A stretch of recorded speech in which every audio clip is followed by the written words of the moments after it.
পরিস্থিতি অত্যন্ত জটিলতার দিকেই যাচ্ছে। বিশেষ করে চেষ্টা সব মিলিয়ে বাংলাদেশের রাজনীতি অত্যন্ত জটিল পরিস্থিতিতে আছে। এর মধ্যে আমাদের সেনাবাহিনীর ভেতরে গতকাল অর্থাৎ সকাল দুপুর 12টা থেকে 3টা পর্যন্ত একটি বৈঠক হয়েছে। 12টা 50 থেকে 3টা পর্যন্ত একটি বৈঠক হয়েছে। সেখানে বাংলাদেশ সেনাবাহিনীর আমি যতটুকু দেখলাম যে 5 জন লেফটেন্যান্ট জেনারেল এবং 8 জন মেজর জেনারেল দীর্ঘ বৈঠক করেছেন এবং সেখানে আরো অন্যান্য পর্যায়ের কর্মকর্তারাও ছিলেন। এবং আমি যদি দর্শক আপনাদেরকে দেখাই, আমি এই যে সোর্সে পেয়েছি আমি এই সোর্সকে বিশ্বাস করি। প্রতিষ্ঠা হলে তখন সেনাবাহিনী সমর্থিত নতুন জাতীয় সরকার অথবা তত্ত্বাবধায়ক সরকার গঠিত হবে। নতুন এই সরকারকে তত্ত্বাবধায়ক সরকার গঠিত হবে। নতুন এই সরকারে কারা অংশগ্রহণ করবেন এবং সরকার প্রধান কে হবেন তা। আসসালামু আলাইকুম প্রিয় দর্শক, দেশ কিংবা দেশের বাইরে যে যেখান থেকে বসে ভিডিওটি দেখছেন সবাইকে অনেক অনেক ধন্যবাদ এবং ভালোবাসা জানাচ্ছি। প্রিয় দর্শক, আমরা চলে যাব সরাসরি ভিডিও স্ক্রিনে। সেখানে আজকের ভিডিওর মূল অংশ থেকে আসবো। ভিডিওটি অত্যন্ত গুরুত্বপূর্ণ হবে, অবশ্যই ধৈর্য সহকারে পুরো ভিডিওটি দেখবেন, তাহলে বিস্তারিত বুঝতে পারবেন। ভিডিও শেষে গুরুত্বপূর্ণ আলোচনা করব। প্রিয় দর্শক, চলুন আমরা সরাসরি ভিডিও স্ক্রিনে চলে যাই এবং সেখানে আজকের ভিডিওর মূল অংশ দেখে আসি। আসসালামু আলাইকুম, আমি দুঃখিত, আমি একটা অনুষ্ঠানে ছিলাম দেখে যে লাইভটা করতে চেয়েছিলাম ওখানে 2বার আমি অ্যাটেম্প নিয়েছি, একটু পরে ডিসরাপ্ট হয়েছে, তাই আমি ঘটনাটা আবার পুরো দমে আপনাকে বলছি প্রথম থেকে। প্রথমে হচ্ছে আমার ওয়ালে একটা নিউজ শেয়ার করা আছে বাংলা ট্রিবিউনের। সেটা হচ্ছে মন্ত্রীপাড়ায় সন্দেহজনক ঘোরাঘুরি, কারাগারে মার্কিন নাগরিক। আচ্ছা, প্রথমে আমি জিনিসটা আপনাকে পড়ে শোনাচ্ছি। রাজধানীর মিন্টু রোডের মন্ত্রীপাড়ায় গাড়িতে করে সন্দেহজনকভাবে ঘোরাঘুরির সময় আটক বাংলাদেশি বংশোদ্ভূত মার্কিন যুক্তরাষ্ট্রের নাগরিক এনায়েত করিম চৌধুরী 55 বিশেষ ক্ষমতা আইনে গ্রেফতার দেখিয়ে কারাগারে পাঠানোর আদেশ দিয়েছে আদালত। শনিবার 13 সেপ্টেম্বর আসামিকে আদালতে উপস্থিত করে 7 দিনের রিমান্ড নিতে আবেদন করেন তদন্তকারী কর্মকর্তা রমনা মডেল থানার উপপরিদর্শক মোহাম্মদ আজিজুল হাকিম। পরে ঢাকার মেট্রোপলিটন ম্যাজিস্ট্রেট দিলরুবা আফরোজ তিথি আসামিকে কারাগারে পাঠানোর আদেশ দেন এবং রিমান্ডের শুনানির জন্য 15 সেপ্টেম্বর নির্ধারণ করেন। আসামির বিরুদ্ধে রমনা থানায় হওয়া সাধারণ ডায়েরি সূত্রে জানা যায়, শনিবার সকাল 10:30টায় রাজধানীর মিন্টু রোডের মন্ত্রীপাড়া এলাকায় প্রাডো গাড়িতে করে সন্দেহজনক চলাচল করছিলেন আসামি এনায়েত করিম চৌধুরী। এই সময় তার গাড়ি থামিয়ে জিজ্ঞাসাবাদ করা হলে তিনি কোনো সদুত্তর দিতে পারেননি, ফলে পুলিশ হেফাজতে নেওয়া হয়। এ সময় তার কাছে পাওয়া 2টি আইফোন জব্দ করা হয়। প্রাথমিকভাবে তার ফোন বিশ্লেষণ করে বর্তমান সরকারের বিরুদ্ধে ষড়যন্ত্রমূলক অনেক গুরুত্বপূর্ণ তথ্য পাওয়া গেছে। জিজ্ঞাসাবাদ করা হলে জানান যে তিনি বাংলাদেশের বংশোদ্ভূত মার্কিন নাগরিক। গত 6 সেপ্টেম্বর সকাল 9:50 দিকে নিউ ইয়র্ক থেকে কলকাতা এয়ারওয়েজ করে ঢাকা হজরত আন্তর্জাতিক বিমানবন্দরে অবতরণ করেন। জিজ্ঞাসাবাদে আরও জানান তিনি বিশেষ একটি দেশের গোয়েন্দা সংস্থার চুক্তিভিত্তিক এজেন্ট। বর্তমানে বাংলাদেশের অন্তর্বর্তীকালীন সরকারের খুব নাজুক অবস্থা আছেন এবং সেনাবাহিনীর সঙ্গে তাদের দূরত্ব তৈরি হয়েছে। তিনি বর্তমান সরকারকে পরিবর্তন করে নতুন জাতীয় সরকার বা তত্ত্বাবধায়ক সরকার গঠনের নিমিত্তে কাজ করার জন্য বাংলাদেশে এসেছেন বলে জানান। তিনি গত 6 ও 7 সেপ্টেম্বর সোনারগাঁ হোটেলে অবস্থান করেন। পরবর্তীতে গুলশানের বর্তমান ঠিকানায় অবস্থান করতে থাকেন। ইতিমধ্যে তিনি সরকারি উচ্চ ও নীতি নির্ধারক পর্যায়ে একাধিক কর্মকর্তাদের সঙ্গে এবং বিভিন্ন রাজনৈতিক দলের প্রভাবশালী নেতা, ব্যবসায়ী মহলের সঙ্গে গোপন বৈঠক করেছেন বলে জানিয়েছেন। তার মানে হচ্ছে পুলিশকে জানিয়েছেন। আচ্ছা, যুক্তরাষ্ট্র বর্তমানে অন্তর্বর্তীকালীন সরকারের প্রতি হতাশ বলেও জানান তিনি। আগামী 21 অক্টোবর সুপ্রিম কোর্ট তত্ত্বাবধানে সরকার বাতিলের রায় রোহিত করবেন বলে জানান আসামি। মানে এটা উনি আগে থেকে জানাচ্ছেন যে এটা রোহিত করা হবে। তত্ত্বাবধায়ক সরকার ব্যবস্থা পুনঃপ্রতিষ্ঠা হলে তখন সেনাবাহিনী সমর্থিত নতুন জাতীয় সরকার অথবা তত্ত্বাবধায়ক সরকার গঠিত হবে। নতুন এই সরকারকে তত্ত্বাবধায়ক সরকার গঠিত হবে। নতুন এই সরকারে কারা অংশগ্রহণ করবেন এবং সরকার প্রধান কে হবেন তা যুক্তরাষ্ট্র নির্ধারণ করে দেবে বলে জানান তিনি। বাংলাদেশের বর্তমান প্রেক্ষাপটের আলোকে সরকারি ও বেসরকারি ঊর্ধ্বতন কর্তৃপক্ষের বর্তমান অবস্থান এবং বিভিন্ন রাজনৈতিক দলের নেতাদের তথ্য সংগ্রহ করে তাকে নিয়ন্ত্রিত গোয়েন্দা সংস্থার কাছে হস্তান্তর করতেন বলে জানান। আচ্ছা, নেক্সট হচ্ছে মামলায় বলা হয় আসামি এনায়েত করিম চৌধুরী বর্তমানে বাংলাদেশের বৈধ অন্তর্বর্তীকালীন সরকারকে উৎখাত করার জন্য অন্য দেশের গোয়েন্দা সংস্থার এজেন্ট হিসেবে বাংলাদেশে এসে জননিরাপত্তা এবং সার্বভৌমত্ব বিনিষ্ট করার প্রচেষ্টায় লিপ্ত আছেন, যা ধার্তব্য অপরাধ। আচ্ছা, এখন আসেন হচ্ছে দাঁড়ান। এর মধ্যে ইলিয়াস হোসেন একটা পোস্ট দিয়েছে, আমি ওই পোস্টটাই পড়ে শোনাচ্ছি, কারণ তাতে হচ্ছে আমাকে অতিরিক্ত কথা বলতে হবে না, কারণ এই জিনিসগুলো সবাই জানে। আমি যেহেতু একটা অনুষ্ঠানের মধ্যে ছিলাম, এই জন্য আমি ওইটাই বলতেছি। আমেরিকার গোয়েন্দা সংস্থার নাম ভাঙিয়ে দীর্ঘদিন ধরে এনায়েত করিম ওরফে মাসুদ করিম প্রতারণা করে আসছিল। বাংলাদেশে যখনই হাসিনা বিরোধী আন্দোলনের তীব্র হয়ে উঠত, তখনই এই প্রতারক মাসুদ বিএনপি জামায়াত কিছু শীর্ষ নেতাদের বিজনেস ক্লাসের টিকিট দিয়ে নিয়ে যেতেন থাইল্যান্ডে, সিঙ্গাপুরে। নিজেকে আমেরিকান গোয়েন্দা সংস্থার কর্মকর্তা দাবি করে তাদেরকে ভুল পথে পরিচালনা করে আন্দোলন ঠান্ডা করতেন। হাসিনার পতন হবে ইচ্ছা করে কয়েক বছর ধরে ডিজিএফআই এর হয়ে কাজ করতেন এবং প্রতারক মাসুদ করিম মূলত ডিজিএফআই এর একজন সোর্স ছিল।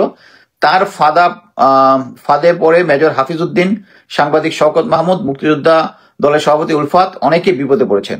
দেশের ভালো করতে চেয়ে তারা এই প্রতারকের খপ্পরে পড়েছেন। শনিবার তাকে গ্রেফতার করেছে ডিবি পুলিশ। এরপর থেকে সেনাবাহিনীর একটি অংশ তাকে ছাড়াবার জন্য নানা চেষ্টা চালিয়ে যাচ্ছে, বিষয়টি সবার জ্ঞাতার্থে। এখানে ইম্পর্টেন্ট জিনিস হচ্ছে যে এই এনায়েত করিম, এই যে ইলিয়াস হোসেনের যে তথ্যটা দিয়েছে, এটা একদম সহি। আপনি যদি তখনকার আমলে মনে করে রাখেন যে তখনকার আমলে এত কেউ বুঝেন নাই, সাংবাদিক মনির হায়দার যে অ্যাকচুয়ালি ডিজিএফআই হয়ে কাজ করতো, আমি একটা লাইভে বলেছিলাম, সে আমাকে একবার রিক্রুট করতে চেয়েছিল ডিজিএফআই পক্ষে। সো সেই মাসুদ করিম অ্যাকচুয়ালি, আমি যেটা ভাবতেছি সেটা হচ্ছে মাসুদ করিম তো ডেড হর্স, মানে সবাই জানে যে মাসুদ করিম হচ্ছে ভুয়া আমেরিকার কি বলে আমেরিকার সিআইএ এজেন্ট। এটা সবাইকে খাওয়ানোর চেষ্টা করছে এবং যাদেরকে খাওয়ানোর চেষ্টা করছে তারা সবাই বুঝে গেছে যে এই লোকটা হচ্ছে ভুয়া। কিন্তু তাকে আবার একই জায়গায় এনে, মানে এই জিনিসটা আমার কাছে একটু রহস্যজনক মনে হচ্ছে। বাট সে, মানে এখানে কতগুলো ইম্পর্টেন্ট জিনিস আমি বলি।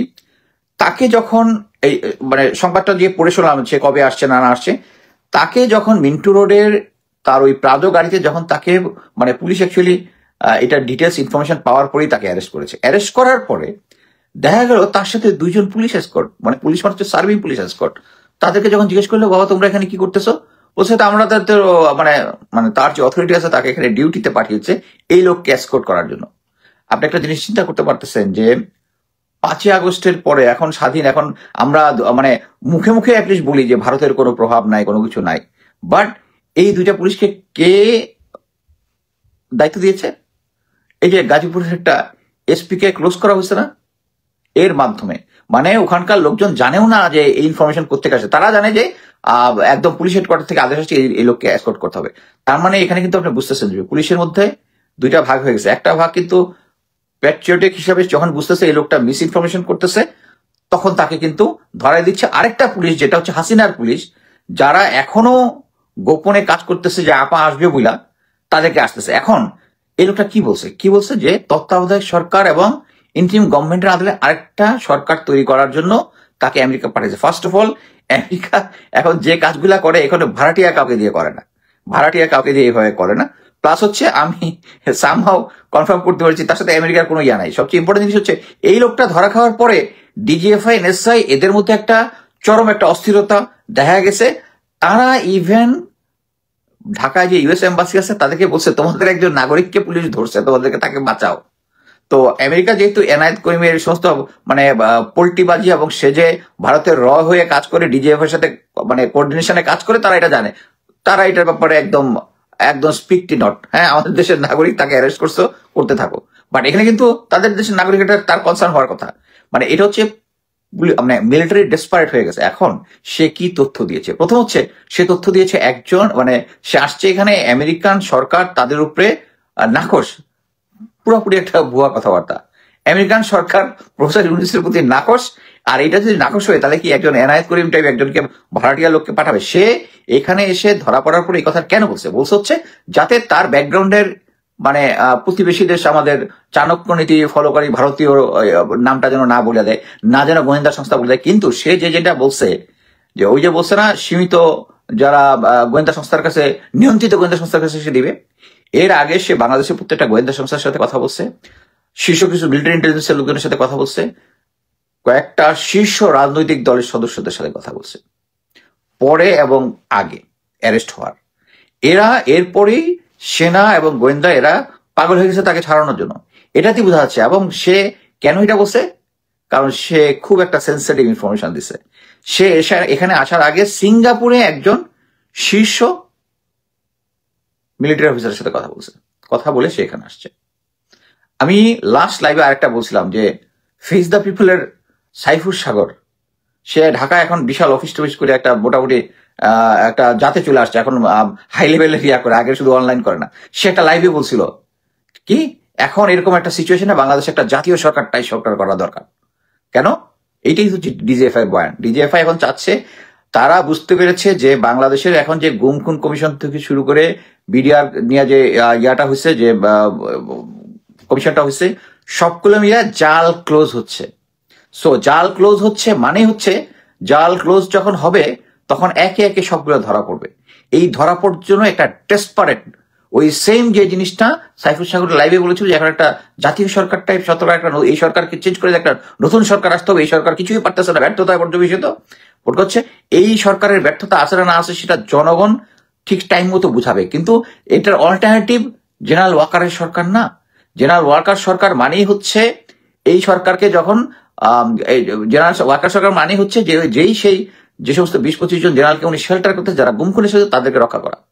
আপনি একটা সিম্পল জিনিস দেখেন, এখন জেনারেল ওয়াকার একটার পর একটা ঘাপলা করতেছে, আর একটু পর পরে সে কেমনে জানি আমি বলবো কোন একটা শক্তি সহায়তাতে, মানে মোট কথা হচ্ছে যখন মেজর সাদেক যখন বের হলো, মেজর সাদেক 198 দিন তার ইউনিট থেকে অ্যাবসেন্ট ছিল, এবং সে আওয়ামী লীগের লোকজনকে সে এবং তার ওয়াইফ ট্রেনিং দিয়েছে।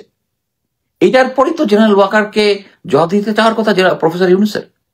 আমি অবাক হয়ে যাই, এই এত কিছুর পরে জেনারেল ওয়াকারের গোয়েন্দা সংস্থাগুলা কোথায় কি হচ্ছে সবকিছু জানে। আমি তার যে মেইন গোয়েন্দা সংস্থা আর্মি সিকিউরিটি, এটাকে আমি চাকরি করেছি, আমি ভালো মতো জানি।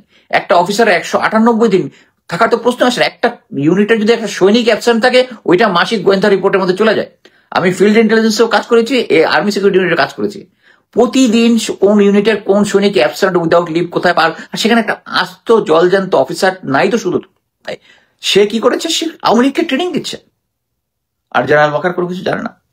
এবং জেনারেল ওয়াকার কিন্তু একটার পর একটা ধরা খাচ্ছে, এবং এই যে গোয়েন্দা সংস্থার লোকগুলা যে পাগল হয়ে গেছে তাকে ছুটানোর জন্য, এর কারণ একটাই, এদেরকে দিয়ে আবার সেই মানে আমি নিজে মনে করি যে এই যে এনায়েত করিম, সে হচ্ছে ডেড হর্স, কিন্তু জেনারেল ওয়াকারের কাছে আর কোনো, জেনারেল ওয়াকার আমি বলবো না, এটা হচ্ছে আওয়ামী এবং ভারতীয়, এদের আর কোনো অপশন পাচ্ছে না কোনোভাবে, কি সেনা আইন আনার জন্য, যাতে সেনা একটা মানে আর্মি একটা টেক ওভার করে 111 মতো একটা সরকার হয়, এবং নেক্সট যে প্রধান, এই যে এনায়েত করিম কিন্তু বলছে যে এই নতুন সরকারের মধ্যে কারা কারা আসবে এটা আমেরিকা নিয়ন্ত্রণ করবে। এটা হচ্ছে সেম জিনিস, কুমিরের বাচ্চা দেখানোর মতো, মানে করবে ভারত, বাট মুখে নাম হবে হচ্ছে এটা আমেরিকা চাচ্ছে। আমি এটা গ্যারান্টি দিয়ে বলতে পারি যে আমেরিকা এটা চাচ্ছে না। এবং আমাদের যে রাজনৈতিক দলগুলো, দুঃখজনক যে এই এনায়েত করিম মতো একটা বাটপার, যে হচ্ছে প্রবীণ বাটপার, এদের সাথে, হ্যাঁ বিএনপির কিছু শীর্ষ লোকজন তার সাথে দেখা করছে, সে জবানবন্দি দিছে, জাতীয় পার্টির কিছু শীর্ষ লোকের সাথে দেখা করছে, জামাতের কিছু লোকের সাথে দেখা করছে, আলোচনা করছে, যে তারা চায় হচ্ছে এখন বর্তমান সিচুয়েশনে যেহেতু পাবলিক কোনোভাবে মেনে নিচ্ছে না, তার একটা নতুন সরকার আনার জন্য। একটা জিনিস দেখেন, নেপালের সেনাপ্রধান উনি তো পাতাহাজ্জতের নামাজ পড়ে না, উনি তো বিধর্মী, তাই না? কিন্তু তিনি কিন্তু তার প্রতি দেশপ্রেম যেটা, এটা 100% দেখিয়েছেন। ওখানে 19 জন লোক মারা যাওয়ার পরেই সেনাবাহিনী টেক ওভার করেছে। আর আমাদের কতজন মারতে হয়েছে? সরকারি হিসাবে 1,500, আর বেসরকারি হিসাবে 2,000-এর মতো, 30,000-এর মতো লোক ইনজিউর্ড হয়েছে।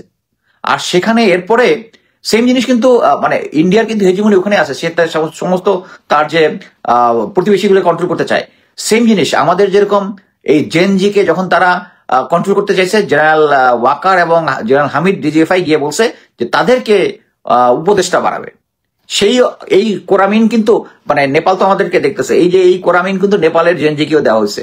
জেনজি বলে দিচ্ছে আমরা এটার জন্য কোয়ালিফাইড না, আমরা এটার অভিজ্ঞতা আমাদের নাই দেশ চালানোর জন্য, সো তারা দিয়ে আসছে। কিন্তু আমাদের জেনজির এই যে এনসিপি দলটাকে ধ্বংস করছে হচ্ছে জেনারেল ওয়াকার আর জেনারেল হামিদ। হ্যাঁ বলতে পারেন যে তারা দুর্নীতিতে জড়াইছে, হ্যাঁ জড়াইছে। কি জন্য? কারণ এরা দুর্নীতির পথ দেখায় নিয়ে আসছে, এরা হচ্ছে ভারতীয় এজেন্ট বাংলাদেশে, এবং তারা জানে যে এই আন্দোলনটাকে ধ্বংস করতে পারবে হচ্ছে লোক, এবং এই এদেরকে ক্ষমতার ভিতরে ঢুকানোর পরে জেনজির এনসিপির অবস্থা কিন্তু খুব খারাপ। আপনারা রিসেন্টলি দেখছেন না যে 2 জন সেনা অফিসার কি এনসিপি থেকে কি বলে এনসিপি থেকে রিজাইন করেছেন তারা। কি জন্য? কারণ এনসিপি সেনা বাংলা প্রধানের রেজিস্টে কথা বলে। বুঝছেন? এনসিপিতে ওই দুজনকে ঘাট ধরে বের করে দিচ্ছে, because they are DGFI agent. তার ডিজিএফআই এজেন্ট এই দুইজন। এর আগে যখন আমরা যে সমস্ত অফিসাররা বৈষম্যের শিকার হয়েছিল ইয়ার আমলে, প্রায় 400-500 অফিসার অ্যাপ্লাই করেছিল, ওই জিনিসটা general Hasan, brigadier general Hasan Nasir আর লেফটেন্যান্ট কর্নেল হাসিন স্যারের নেতৃত্ব ছিলেন। ওই নেতৃত্বের মধ্যে ভজগড় পাকায় দিছে পুরা। একটার মধ্যে একটা অবিশ্বাস, এই গ্রুপকে নিয়ে জাহাঙ্গীর কেটে নিয়ে ব্লক দেওয়া হয়েছে, সৈনিকদের সাথে এটার সাথে মিশায়া দেওয়া হয়েছে। এবং তখন লোকজনকে বলছে যে জেনারেল হাসান নাসির জেনারেল হাসান নাসির ওই যে কর্নেল তাহেরের মতো একটা বিপ্লব করার চেষ্টা করছে। হোয়ারেজ এই জাহাঙ্গীরনগর গেটের সাথে যে গেটে যে তারা অবরোধ দিছিল, এই অফিসাররা ছিল তখন, এই আব্দুল মাহমুদ, এরা শহীদদেরকে নিয়ে গেছিল জাস্ট ওটা হাসান নাসির স্যারের ঘাড়ের মধ্যে এই জিনিসটা দেওয়ার জন্য। এবং ফাইনালি কি হয়েছে, তাদের এনসিপি থেকে তাদেরকে আউট করে দিছে। মোট কথা হচ্ছে এই ডিজিএফআই, এনএসআই এবং অন্যান্য গোয়েন্দা সংস্থাগুলো এখন দেখতেছে কোনোভাবেই পারতেছে না। এখন এনায়েত করে একটা ডেড হর্সকে নিয়ে আসছে আবার এই আমাদের পলিটিক্যাল পার্টিগুলোকে মোটিভেট করার জন্য। So it's a good thing যে প্রথমে হচ্ছে তাকে অ্যারেস্ট করা হয়েছে এবং দেশে পুলিশের মধ্যে একটা প্যাট্রিয়টিক গ্রুপ আছে, তারাই কিন্তু দেখতেছে যে আমি এখন বলবো যে যারা এর আগে যখন আমি মেজর সাদিকের ঘটনাটা যখন বলছিলাম, আমি 2 দিন তো মানে মোটামুটি বাংলাদেশের মধ্যে সবচেয়ে বড় গুজব পাচ্ছিলাম যে মেজর সাদেক এটা একটা ভুল তথ্য, এটা হইতেই পারে না, কোনো কিছু না, মিলিটারি অফিসার যারা ডিজিএফ এর সাথে কাজ করি, আমাকে কনভিন্স করতে শেষ। আমি 2 দিন পরে আমি একটু আপসেটই হচ্ছিলাম, কি ব্যাপারে মেইন এত ক্লু দিলাম, মেইন সংবাদপত্রগুলো ডিক করতেছে না কেন? হ্যাঁ, পরবর্তীতে আমার দেশ দেখলাম ডিক করছে এবং পরবর্তীতে এখন সবাই এটা নিয়ে নাচানাচি করতেছে। সেম জিনিস এই এনায়েত করিমকে নিয়ে আপনারা ডিক করেন, অনেক কিছু পাবেন, তাদেরকে জিজ্ঞেস করার চেষ্টা করেন। আমি আমার সোর্সের কিছু লিমিটেশন আছে, আমি বলতেছিলাম সিঙ্গাপুরে কার সাথে কোন শীর্ষ মিলিটারি অফিসারের সাথে দেখা করছিল, পুলিশের কাছে জিজ্ঞেস করেন, ওদের কাছে জিনিসটা খুঁজে বের করেন। এবং সে যে সমস্ত স্টেটমেন্ট পুলিশের কাছে দিয়েছে, কোন কোন গোয়েন্দা সংস্থার কোন কোন লোকের সাথে কথা বলছে, কোন কোন পলিটিক্যাল পার্টির সাথে কথা বলছে, এটা জনগণের সামনে আসা উচিত। বাংলাদেশ নিয়ে বিদেশি রাষ্ট্র এখানে স্পষ্টতই ভারত আমাদের দিয়ে প্লে করতেছে, আমেরিকা সেম জিনিস, এটাকে বলে ফলস ফ্ল্যাগ রিক্রুটমেন্ট, মানে রিক্রুটমেন্ট না, এটা মানে ফলস ফ্ল্যাগ অপারেশন।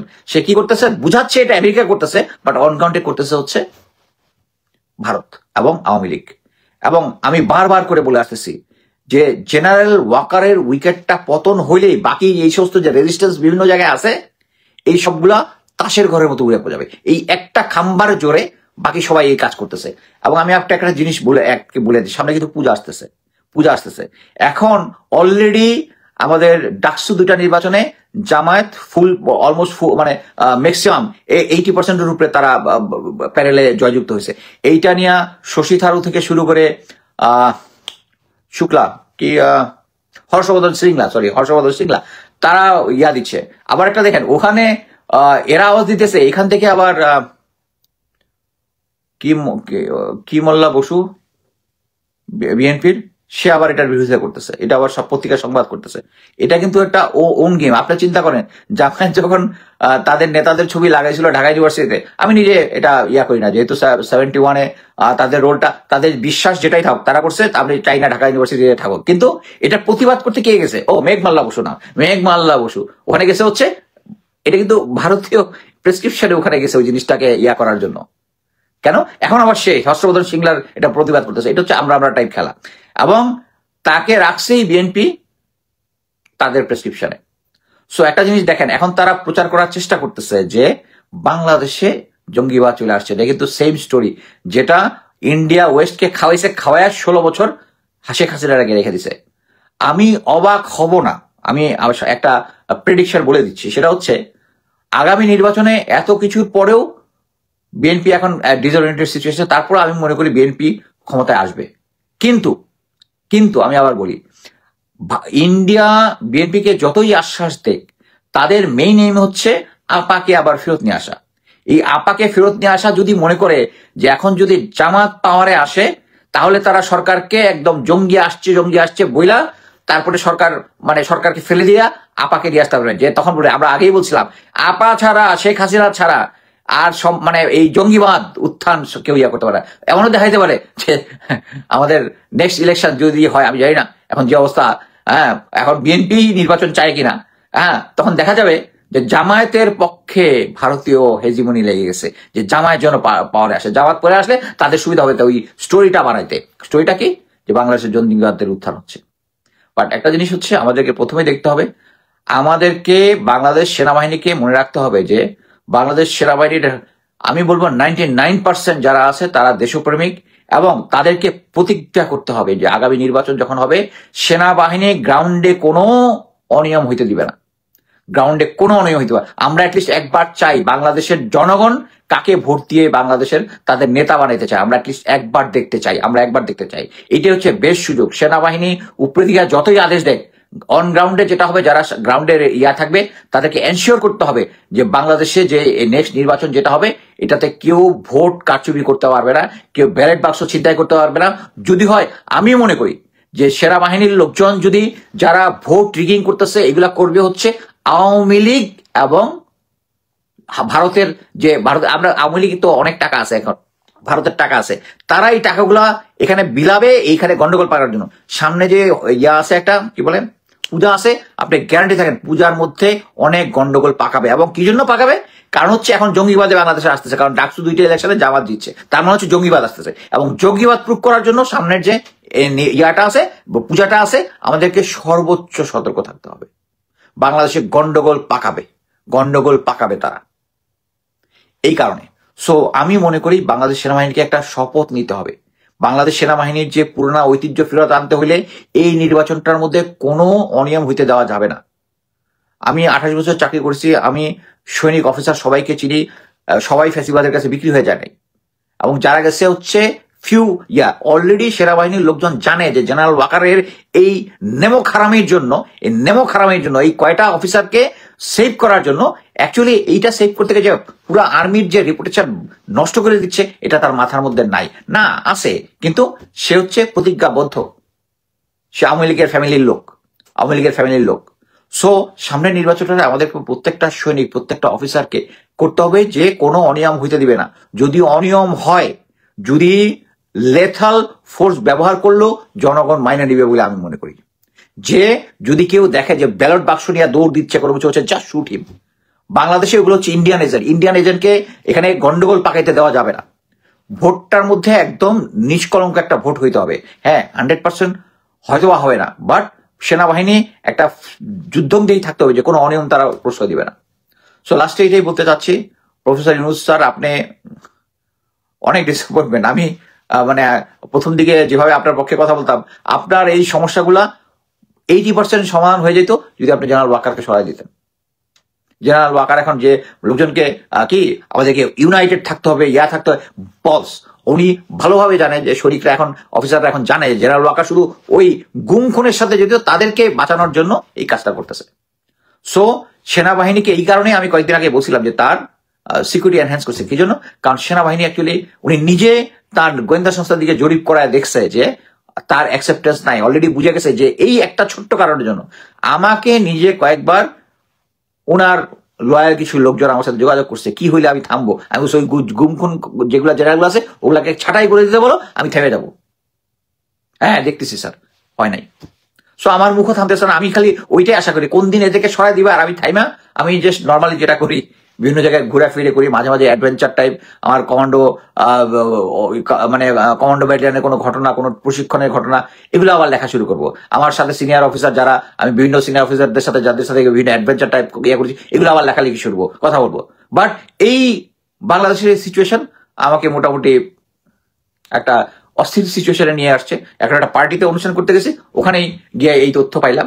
এবং ধরে রাখেন এটা হচ্ছে আরেকটা ফ্ল্যাপ জেনারেল ওয়াকারে, কিন্তু আপনারা এটা ভালো মতো ইনভেস্টিগেট করবেন না, আর কিছু এক পার্টিকে দালালকে লাগাই দিবে, আবার আমাকে মুস্তাফিজ গুজব ছড়াচ্ছে যেভাবে, যেটা মেজর সাদেকের ব্যাপারে বলছিল 2 দিন পরে তো সবাই বুঝছে যে ঘটনাটা কি জিনিস।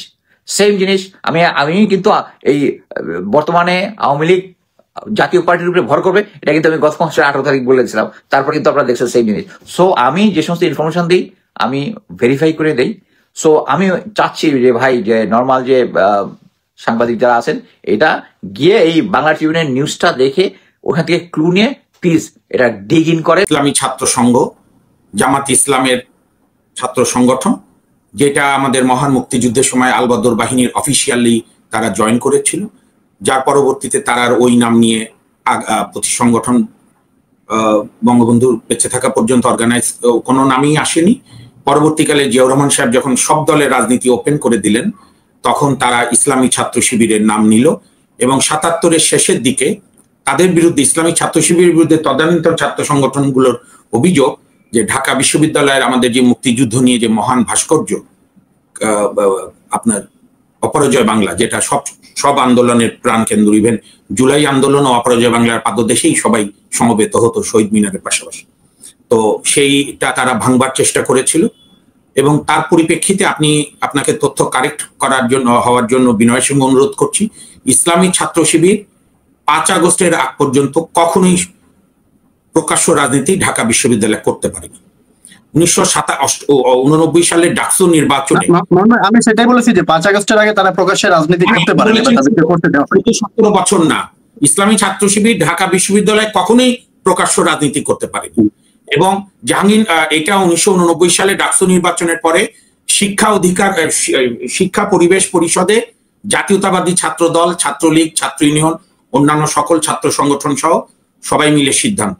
আর 1988 সালে জাতীয়তাবাদী ছাত্র দলের একজন নেতা জনাব কবির, উনি অভিযোগ আছে ইসলামী ছাত্র শিবিরের হাতে জাহাঙ্গীরনগর বিশ্ববিদ্যালয়ের প্রাঙ্গণে বা আশপাশের এলাকায় মৃত্যুবরণ করেন, যার পর জাহাঙ্গীরনগরও সকল ক্রিয়াশীল ছাত্র সংগঠন শিবিরের রাজনীতি নিষিদ্ধ করেছিল, শিবিরকে প্রকাশ্যে রাজনীতি করতে দেয়নি।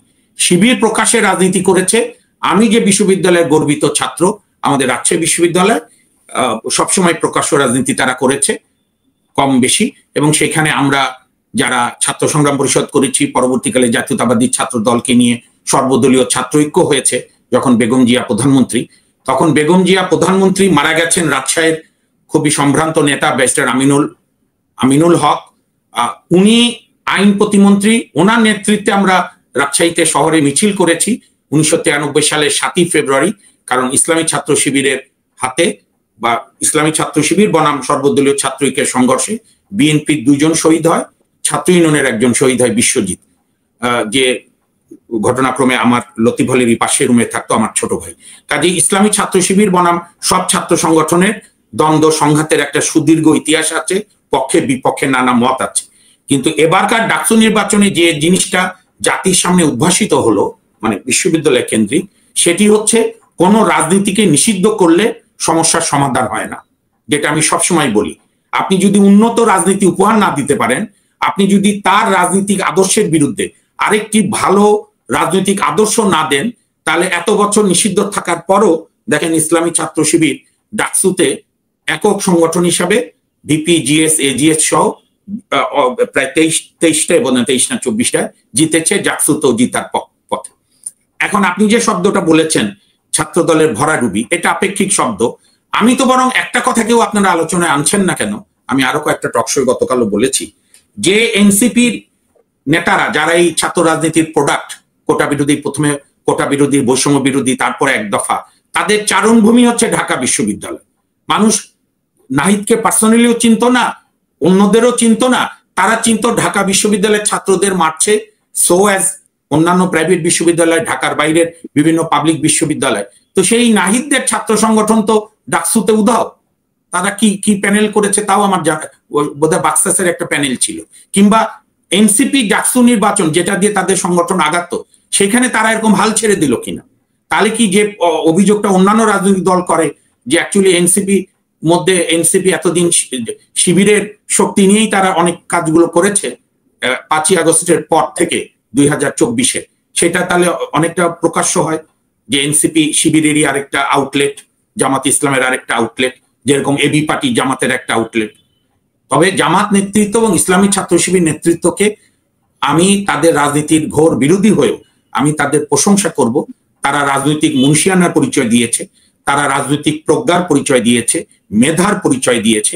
তারা তাদের বিরুদ্ধে যে রক কাটা, হাত কাটা, ন্যায্য অন্যায্য মুক্তিযুদ্ধ বিরোধী অভিযোগকে উপরে উঠে ঢাকা বিশ্ববিদ্যালয়ের ছাত্রদের পালস বোঝা, ঢাকা বিশ্ববিদ্যালয়ের এবং একটা কিন্তু পজিটিভ আছে, এবারে আপনি খেয়াল করেছেন কিনা মনির, যারাই এবার ডাকসুতে ভিপিজিএস প্রার্থী হয়েছে 1-2 জন বাদে, সবগুলোরই আমি ইন্টারভিউ দেখেছি, খুবই মেধা সম্পন্ন। আমরা এটা আমাদের ভবিষ্যতে তারা যদি জাতীয় রাজনীতিতে আসে ভালো করবে প্রত্যেকেই, যারা জিতেছেন যারা হেরেছেন সবাই। ধরেন এই যে শিবিরের যে ভিপি হয়েছে, ছাত্র দলের যে ভিপি ক্যান্ডিডেট, প্রত্যেকে কিন্তু বিভিন্ন কোচিং সেন্টারে ক্লাস নেয়। তারপরে যে স্বতন্ত্র শামীম, তার যে আমি আমার এক জুনিয়র লয়ার ফ্রেন্ড দেখালো, আমি তো অবাক, সে একটা ক্লাস নিচ্ছিল এবং তারপরে আমাদের পবিত্র কোরআনের ন্যায় বিচারের ধারণা নিয়ে যে সুন্দর একটা ব্যাখ্যা দিল। আমার কাছে ভালো লাগলো, আমাদের ছেলে মেয়েদের এই সকল বিষয় মুক্ত চিন্তার, মুক্ত বুদ্ধির চর্চা আমাকে আগ্রহ করেছে। এখন আপনার যে আরেকটা আছে যে জাতীয় নির্বাচনে, দেখেন জাতীয় নির্বাচন আর রাকসু চাকসু নির্বাচন সম্পূর্ণ আলাদা প্রেক্ষাপট। আমি খুব শর্টে বলি, পাকিস্তানি বর্বর আয়ু বিহাইয়াদের, মোনায়েম খানদের একটা প্রশংসা করতে হবে, তারা কিন্তু বারবার হারা সত্ত্বেও তারা 60-এর দশকে আমাদের মুক্তিযুদ্ধের আগ পর্যন্ত প্রতি বছরে ডাকসু, আমার বিশ্ববিদ্যালয়ে রাকসু, তখন বোধহয় জাহাঙ্গীরনগর কেবল 70-এ হয়েছে, চাকসু বোধহয় দিত। যাই হোক, মোট কথা ডাকসু এবং রাকসু প্রতি বছর তারা দিত। এবং মোনায়েম খানের ছাত্র সংগঠন, আমি শেষে আসছি, এনএসএ প্রতিবারই হারতো, কিন্তু তারা কিন্তু প্রতি বছর ভোট দিত ডাকসু। যে কারণেই 60-এর দশকের যারা ছাত্র রাজনীতি করেছে, তখন তো আর আপনার বিএনপির জন্ম হয়নি, অর্থাৎ পূর্ব পাকিস্তান ছাত্রলীগ এবং পূর্ব পাকিস্তান ছাত্র ইউনিয়ন, তাদের নেতারা কিন্তু পরবর্তীকালে জাতীয় রাজনীতিতে ভালো খারাপ সব ধরনের অবদান রেখেছে, রাজনীতিতে ছিল। এবং আরেকটা বিষয় এই আপনার তরুণ দর্শকদের যে জানাই, 1969 সাল পর্যন্ত ডাকসুতে ভিপিজিএস হতো হল ভিত্তিকে, বুঝেছেন মনির? ধরেন এই বছর ছিল শহীদুল্লাহ হলের ভাগ্য, তোফায়েল আহমেদ ডাকসুর ভিপি হয়েছিল কেন? ওইবার জোরলক হলের, মানে তখনকার ইকবাল হলের ভাগ ছিল। প্রথম ডাকসু নির্বাচন সরাসরি ছাত্রদের ভোটে হয়, হল ভিত্তিকে না, মানে হল ওয়াইজ না। সেটা হচ্ছে 1970 সালে, যেখানে আসম আব্দুর রব সাহেব ভিপি হন, আব্দুল কুদ্দুস মাখন জিএস হন। এবং আসম আব্দুর রব বাংলাদেশের রাজনীতি এখন পর্যন্ত পজিটিভ নেগেটিভ নানা সময় রাজনীতিতে একটা ভূমিকা আছে। উনি অসুস্থ, আমি আল্লাহর কাছে দোয়া করি দ্রুত সুস্থ হোক। তো সুতরাং ডাকসু নির্বাচন নিয়ে জাতীয় রাজনীতিতে খুব বেশি প্রভাবের না, তবে একটা হলো জামাত এবং ইসলামী ছাত্র শিবিরের রাজনৈতিক বুস্ট আপ হবে, তারা আরো অর্গানাইজ হবে। আর বিএনপি সহ অন্যদেরকেও চিন্তা করতে হবে যে নাথিং ইজ গ্যারান্টিড। বিএনপির মধ্যে যে একটা, মানে শ্রদ্ধা রেখেই বলি, একটা ভাব এসে গিয়েছিল যে আমরা ভোটে গেলেই যেখানেই যাই সেখানেই মানুষ আমাদেরকে ফুলের মালা দিয়ে বরণ করবে। নিশ্চয়ই এই ছাত্র সংসদের নির্বাচনের পর তাদের আপনার নিজেদের উপলব্ধি হবে, তারা নিজেদেরকে আরো শোধরাবার চেষ্টা করবে, চাঁদাবাজি সহ যে বিভিন্ন অভিযোগ আছে সেগুলো। এবং যেটা আজকে এখন থেকেই শুরু হয়েছে, যেটা সামনে জাতীয় নির্বাচনে আরো হবে, যে আওয়ামী লীগের যে একটা ভালো থোক ভোট আছে, সেই ভোটকে কে কিভাবে কাজে লাগানো বা মিসইউজ। কারণ এই ডাকসু নির্বাচনেও ছাত্রলীগের ভোটকে নিয়ে পক্ষে বিপক্ষে নানা মতামত আছে। আর আমার কাছে যেটা বেদনা লেগেছে যে এত কিছুর পরও এই দুটি ছাত্র সংসদের নির্বাচন আমরা প্রশাসনের, বিশ্ববিদ্যালয় প্রশাসনের নিরপেক্ষতা পেলাম না এবং বর্জনের কালচার থেকে আমরা বের হতে পারলাম না। ন্যায্য অন্যায্য পরের কথা, বিশ্ববিদ্যালয় প্রশাসনের উচিত ছিল এমন একটা পরিবেশ করা যাতে কেউ বর্জনের সুযোগটা না পায়। নানা ধরনের, জাহাঙ্গীরনগরে তো জাহাঙ্গীরনগরের শিক্ষকরাই নানা অভিযোগ দিয়েছে, ঢাকা বিশ্ববিদ্যালয় সব প্যানেলের লোকজনরাই অভিযোগ দিয়েছে। তো এখন একটা হতে পারে কমন বক্তব্য যে হেরে গেলেই ইলেকশন খারাপ, সেখান থেকেও আমাদের বেরিয়ে আসতে হবে। আবার এটাও ঠিক, আমি শেষ করে দেই, এটাও ঠিক যে একেবারে ভরাডুবি বিএনপি ক্যাম্পাসে ছাত্র দল সহ অন্যরা শেষ, সব শিবির ময় হয়ে গেছে, এই যে আমাদের প্রচলিত মূর্খ ধারণা, তাও না। আপনি যদি ছাত্রদল সবাইকে নিয়ে প্যানেল দিত শিবিরের বিরুদ্ধে, সেই জিতত। কারণ ডাকসুতে উমামা ফাতেমার ভোট, শামীমের ভোট আর আবিদের ভোট যোগ করলে সাদিক কায়েমের বা শিবিরের ভোটের কাছাকাছি জিএসএ ভোট এক্সিড করে যায়। তো বিএনপিকে এখন এটাও বুঝতে হবে যে একা একা সব নির্বাচনে জিতা যাবে না। আর বাংলাদেশের ইতিহাসই হচ্ছে ঐক্যবদ্ধ আন্দোলনের ইতিহাস। আমরা রাজশাহী বিশ্ববিদ্যালয়ে দুইবার ইলেকশন হয়েছে, রাকসুতে 89-90-তে একবার আমি হল সংসদে জিতেছি, কেবল ফার্স্ট ইয়ারে পড়ি। তো দুইবারই ঐক্যবদ্ধ প্যানেল দিয়ে আমরা, একবার বিএনপি শিবিরকে পরাজিত করে ছাত্র সংগ্রাম পরিষদ জিতেছে, মুন্নাবাবু প্যানেল। আরেকবারও আমরা জিতেছি, রাকসুর ভিপি পদে জিতেছিল ব্যক্তিগত মেধা এবং দক্ষতায় জনাব রুহুল কবির রিজভী, যিনি বাংলাদেশে অন্যতম রাজনৈতিক নেতা। আওয়ামী আমলের অনেক অত্যাচার নির্যাতনের মধ্যেও বিএনপি রাজনীতিকে ধরে রেখেছেন। কাজে ওভারঅল যদি আপনি আমাকে জিজ্ঞেস করেন শেষ 5 সেকেন্ডে, ডাকসু নির্বাচন প্রত্যেক বছর হওয়া উচিত এবং ডাকসু নির্বাচনের মাধ্যমে নতুন নতুন নেতৃত্ব আসবে যারা জাতীয় রাজনীতিতে যার যার রাজনৈতিক বিশ্বাস থেকে রাজনীতিকে সমৃদ্ধ করবে, এবং এটা নিয়ে অতিরিক্ত উচ্ছ্বাসেরও কোনো কারণ নেই, আবার অতিরিক্ত ভয় পাওয়ারও কোনো কারণ নেই। ধন্যবাদ। ধন্যবাদ মুস্তাফিজুর রহমান, আপনার মাইকটা মিউট আছেন, একটু আনমিউট করতে হবে। যারা মুস্তাফিজুর রহমান, প্রথম বিষয়টা আছে যে ছাত্র শিবিরের রাজনীতিতে উত্থান বা ছাত্র দলের এরকম নজিরবিহীন পরাজয়ের মূল কারণটা কি? ছাত্র সংসদ নির্বাচনে অনেকে বলছে যে ট্যাগিং এর রাজনীতিটা এখানে মূল কারণ, বা এর পেছনে আসলে মূল রহস্যটা কি? ধন্যবাদ। আমি মূলত মিলিটারি বিষয় নিয়ে বেশি আলোচনা করি, বাট রাজনৈতিক করতে করতে এখন রাজনীতি নিয়ে কথা বলা শুরু করছে। সো আমি বলতেছি না যে আমার কথাটাই সত্য হয়, বাট আমি যেটা ব্যক্তিগতভাবে মনে করি আমি সেটাই বলতেছি। আমি যেটা মনে করি অ্যাকচুয়ালি শিবিরের, আমি যেটা শুনলাম বিভিন্ন ইন্টারভিউ থেকে পক্ষে বিপক্ষে, যে দে আর ভেরি অর্গানাইজড, আমি আগে থেকেই জানতাম। এবং আমি গোয়েন্দা সংস্থার চাকরির সুবাদে আমি একবার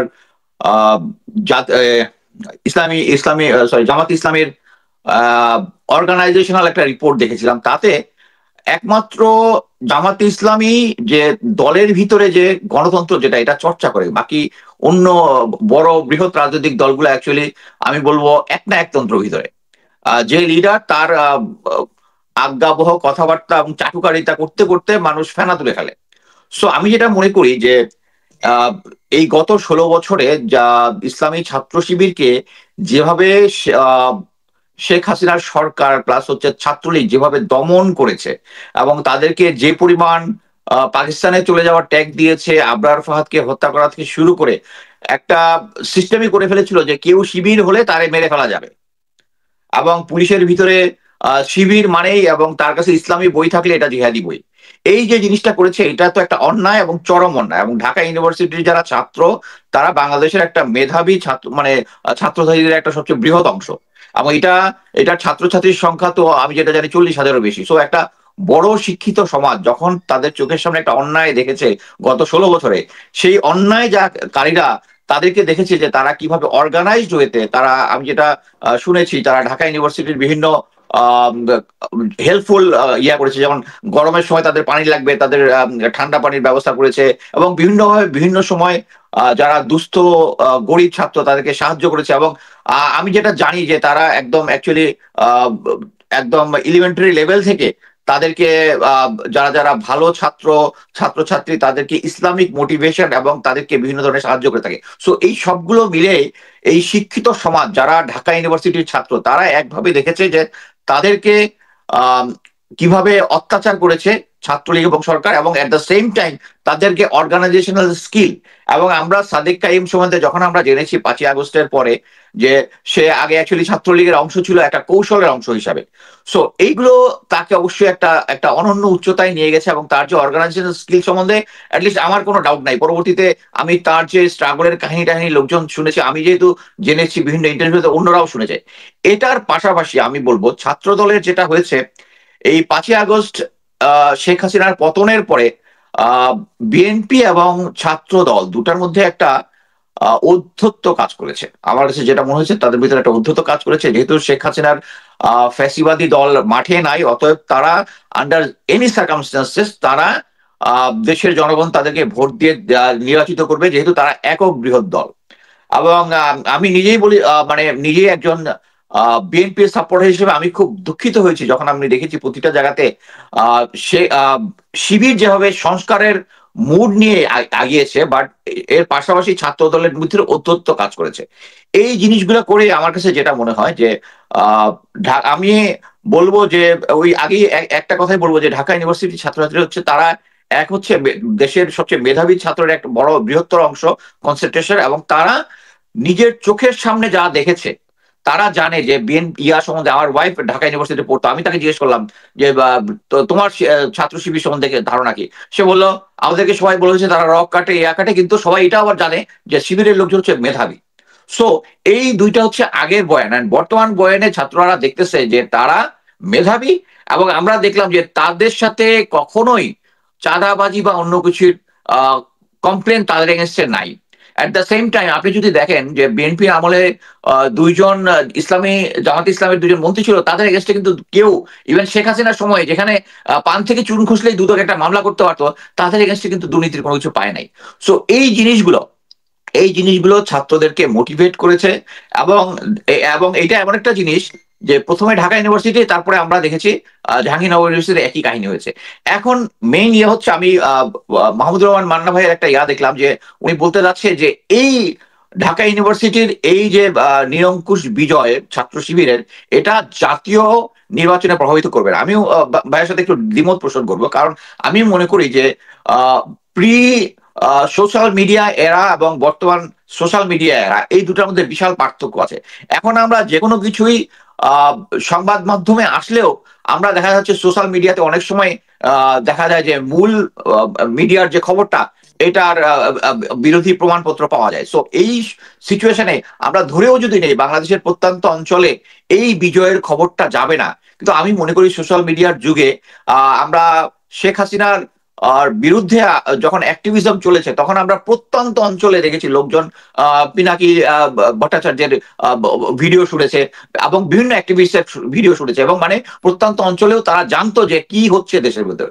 সো বর্তমানে এই সিচুয়েশনে আমরা দেখেছি যে বিএনপির এগেনস্টে যে পরিমাণ, এটা অবশ্যই যে বিএনপি একটা অনেক বড় দল, তার এগেনস্টে যে সমস্ত অনিয়মের ইয়াটা আসতেছে সেটা বড়ই হবে। কিন্তু সে অনুযায়ী আমার কাছে যেটা মনে হয়েছে যে এই বৃহত্তর দলটা হয়, এবং তাদের প্রধান তিনি যদি লন্ডনে থাকেন, ওখান থেকে অ্যাকচুয়ালি দলের উপরে সম্পূর্ণ কন্ট্রোলটা উনি নিতে পারতেছেন না। আমি মনে করি যে বর্তমান সিচুয়েশন ইজ ম্যাচিউরড এনাফ উনার দেশে এসে এই দলটাকে হাল ধরে, বর্তমানের যে আমি বলবো ডিসওরিয়েন্টেড সিচুয়েশনে আছে বর্তমানে বিএনপির এটা হাল ধরার জন্য উনাকে দেশে আসতে হবে। দূর থেকে এই বিএনপির মতো একটা বৃহত্তর দলকে, বৃহত্তর শক্তিকে, আমি বলবো যে বর্তমান সিচুয়েশনের জন্য এই কমান্ড লিডারশিপ একটা ইম্পর্টেন্ট ফ্যাক্টর হয়ে কাজ করতেছে।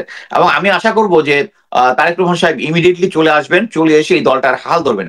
আদারওয়াইজ আমরা এই জিনিসটাই দেখবো, যেটা আমি শিবিরকে 100% ক্রেডিট দিচ্ছি না, তাদের organization factor and other things.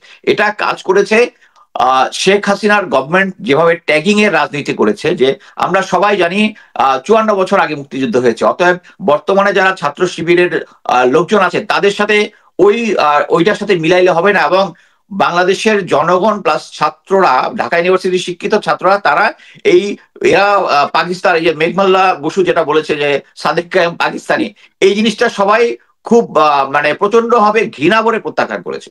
So এটা থেকে আমাদের বুঝে নিতে হবে যে এই ট্যাগিং এর রাজনীতিটা অ্যাকচুয়ালি আলটিমেটলি শিবিরকে সহায়তা করেছে, তাদেরকে জনগণের সিম্পেথি পেতে সাহায্য করেছে। সো আমি মনে করি যে এই ডাকসুর নির্বাচনের যে রেজাল্টটা আসছে, এই রেজাল্টটা জাতীয় নির্বাচনে যতটুকুই আছে ততটুকুই প্রভাব বিস্তার করবে। সে বিএনপি যেভাবে ভেবেছিল যে শেখ হাসিনার এবং আওয়ামী লীগের অ্যাবসেন্সে তারা একদম ফ্রিলি মাঠ দখল করে ফেলবে এবং জনগণ তাদেরকে ভোট দেওয়া ছাড়া তাদের কোনো অল্টারনেটিভ নাই, এটা একটা বড় ধাক্কা এবং বড় শিক্ষা। আমি মনে করি এখান থেকে তাদের একটা শিক্ষা গ্রহণ করা উচিত। এবং লাস্ট যেটা সময় আসছে, আমি ব্যক্তিগতভাবে আমি জামাত ইসলামকে সমর্থন করি না।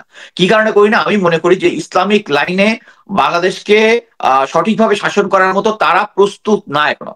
হয়তোবা প্রস্তুত, হয়তোবা তারা ক্ষমতায় গেলে, কারণ তাদেরকে আমরা টেস্ট করিনি এখনো, টেস্ট করি। বাট আমি এখন এই মুহূর্তে টেস্ট করতে চাচ্ছি না। আমি চাচ্ছি যে বাংলাদেশের স্বাধীনতা, সার্বভৌমত্ব এবং সবকিছুর জন্য বিএনপির দরকার, কিন্তু বর্তমানে যে বিএনপি যে ডিসওরিয়েন্টেড সিচুয়েশন আছে, এই বিএনপিকে আমি চাই না যে তারা এসে এখন বাংলাদেশের ক্ষমতা নিক। এর থেকে আমি মনে করি জামাত ইসলামের যে organization skill and other things, this is better. But আমি মনে করি যে এখনই তারেক জিয়ার দেশে আসা উচিত এবং এসে এই দলটাকে অর্গানাইজ করা উচিত। এবং এটার মধ্যে সবচেয়ে বড় যে জিনিসটা হবে যে কাদেরকে উনি নমিনেশন দিবেন, দিস ইজ ভেরি ইম্পর্টেন্ট। আমি অনেকেই দেখতেছি যে অনেক যে সমস্ত ডিসব্যান্ডাল লোকজন, একদম স্পষ্ট ভাষায় বলতেছে, আমি নাম মেনশন করতেছি না, লোকজন যারা বিএনপির তাদের নমিনেশন পাওয়ার জন্য তারা বিভিন্ন ধরনের টাকা খরচ থেকে শুরু করে বিভিন্ন কিছু করতেছে, এই জিনিসটা যদি সুষ্ঠুভাবে করে, আমি মনে করি বিএনপি আগামী যে নির্বাচন আছে, তারা ঠিকই প্রান্তিক জনগোষ্ঠী যারা আছে, তারা 16 বছর ধরে তারাও নির্যাতিত হয়েছে, তারা দেশের ক্ষমতা দখল করে, এটা আমি চাই। কিন্তু বর্তমান সিচুয়েশনে আমি মনে করি Jamaate Islam is doing better than them. আমি আপাতত এখানে শেষ করছি, ধন্যবাদ। ধন্যবাদ জনাব মুস্তাফিজুর রহমান। জনাব ফেরদৌস আজিজ, আপনার একটা মিনিট আছে। জামাত ইসলামের এখানে কতটুকু পরিবর্তন আসছে রাজনীতিতে এবং শিবিরের উত্থান ডাকসু নির্বাচনে আপনি কিভাবে দেখছেন যারা হেলথ সার্ভিস? মিউট আছেন, একটু আনমিউট করেন মাইকটা। জি বলুন, এখন বলুন। জি, আসসালামু আলাইকুম। আমার উপস্থিত এই আজকে যারা আছেন আলোচনায় সবাইকে আমার সালাম, দর্শক শ্রোতাকে সালাম। আমি ব্যক্তিগতভাবে কোনো রাজনৈতিক দলের সাথে যুক্ত না, এখন পর্যন্ত হইনি এবং ভবিষ্যতেও আমার ইচ্ছা নাই। আমি কোনো দলের প্রতি আমার এক্সট্রা দরদও নাই। যখন যে যেটা করবে সেটার জন্য আমি যাচ্ছে তাই ভাবেই ঝেড়ে দেই।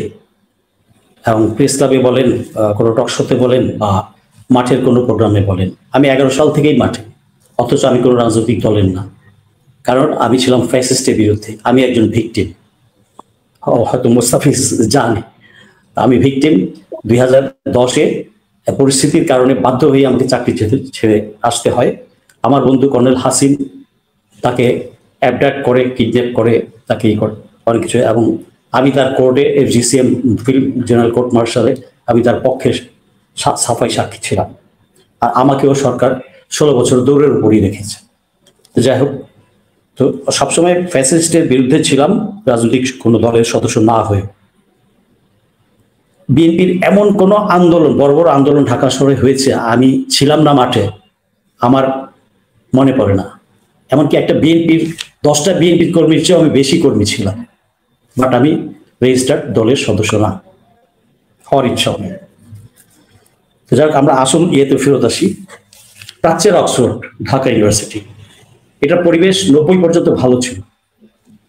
90 পর থেকে মোটামুটি রাজনৈতিক দলের লেজুর বৃত্তি শুরু হয়েছে এই ছাত্র রাজনীতিতে, ক্যাম্পাসের রাজনীতিতে। এবং 90-এর পর থেকে আস্তে আস্তে পরিবেশ দূষণ হওয়া শুরু করলো। এবং বিশেষ করে গত 16 বছরে ক্যাম্পাসগুলোর পরিবেশ কি ছিল, প্রতিটা পাবলিক বিশ্ববিদ্যালয়ে পরিবেশ কি ছিল এটা নতুন করে বলার কিছু নাই। ভুক্তভোগী ছাত্ররা তো জানেই, তাদের আত্মীয় স্বজনরাও জানে, আমরাও জানি, জনসাধারণও জানে। এই বিশ্ববিদ্যালয়ে কারা আসে? মেধাবী ছাত্রগুলো আসে, পরীক্ষা দিয়ে আসতে হয়। তো 64 জেলা থেকে মেধাবী ছাত্ররাই আসে, একটা আশা, বুক ভরা একটা আশা নিয়ে আসে যে ভালো কিছু শিখবে, মানুষ হবে, মানুষ হওয়ার জন্য শিক্ষা গ্রহণ করবে। তো পরিবেশ পরিস্থিতি, রাজনৈতিক দুর্বৃত্তায়ন এবং ভারতের আধিপত্যবাদ শিক্ষা প্রতিষ্ঠানগুলোকে ধীরে ধীরে ধীরে ধীরে ধ্বংস করে দিয়েছে, পরিবেশ ধ্বংস করে দিয়েছে, শিক্ষার মান কমে গেছে। শিক্ষক মন্ডলীরা রাজনীতিতে পক্ষ বিপক্ষ জড়িয়ে পড়েছে এবং একটা পর্যায়ে এসে দলীয় শিক্ষক রিক্রুট করা হতো। তো এটা একদিনের ফল না, এটা গত কয়েক দশকের রেজাল্ট। আজকে যে পরিবেশটা আমরা ইউনিভার্সিটিগুলোতে দেখতে পাচ্ছি সেটা। যা হোক, ডাকসু নির্বাচন হয়েছে, যেটা সুস্থভাবে, কিছু বাধা বিপত্তির পরেও সুষ্ঠু সুন্দরভাবে শেষ হয়েছে। ছাত্র শিবির, এখানে ছাত্র শিবিরদের যে প্যানেল সেটা বিজয়ী হয়েছে। আর স্বতন্ত্র ছিল, আরেকটা বাকছাস ছিল, বিএনপি ছিল। তো এরা পারেনি, বাট এরা সবাই কিন্তু মেধাবী ছাত্র। আমি যে বললাম যে তারা মেধাবীরাই এখানে এসছে। পরিবেশের কারণে, পরিবেশ পরিস্থিতির কারণে কারো কারো আচার ব্যবহার ভিন্ন রকম হয়ে যায়। বাপ মা কিন্তু অনেক আশা করে পাঠায় এই বিশ্ববিদ্যালয়ে পড়ার জন্য। তো সোজা কথা হচ্ছে যে রাজনৈতিক পরিবেশ ক্ষতিগ্রস্ত করেছে এই বিশ্ববিদ্যালয়গুলোর পরিবেশকে। 9 সেপ্টেম্বরে নির্বাচন হয়েছে, ভালোভাবে সুষ্ঠুভাবে হয়েছে, শেষ হয়েছে অনেক বাধা বিপত্তির পরেও। তারপর যদিও বিএনপি কর্মীরা ঢাকা ভার্সিটির চারপাশে বিকাল থেকেই জড়ো হচ্ছিল একটা উচ্ছৃঙ্খল অবস্থা সৃষ্টি করার জন্য। এমনকি শুনেছি, আমি যাইনি ওখানে, কারণ আমার যাওয়ার ইচ্ছা নেই, আমি তো ছাত্র না, আমি কেন যাব? কারণ আমাকে যদি গেটে দেখতে গেলাম, গেটে যদি আমাকে আটকে দিল, তা আমি কেন অপদস্থ হতে যাব? যাইনি, ইচ্ছা একবার জেগেছে, হলো যে যাওয়ার উচিত হবে না, আমি ছাত্র না, যাওয়া উচিত, আমি সাংবাদিকও না। তো ওখানে বিএনপির মির্জা আব্বাস সাহেবও গিয়েছিলেন। কেন, কি দরকার ছিল ভাই?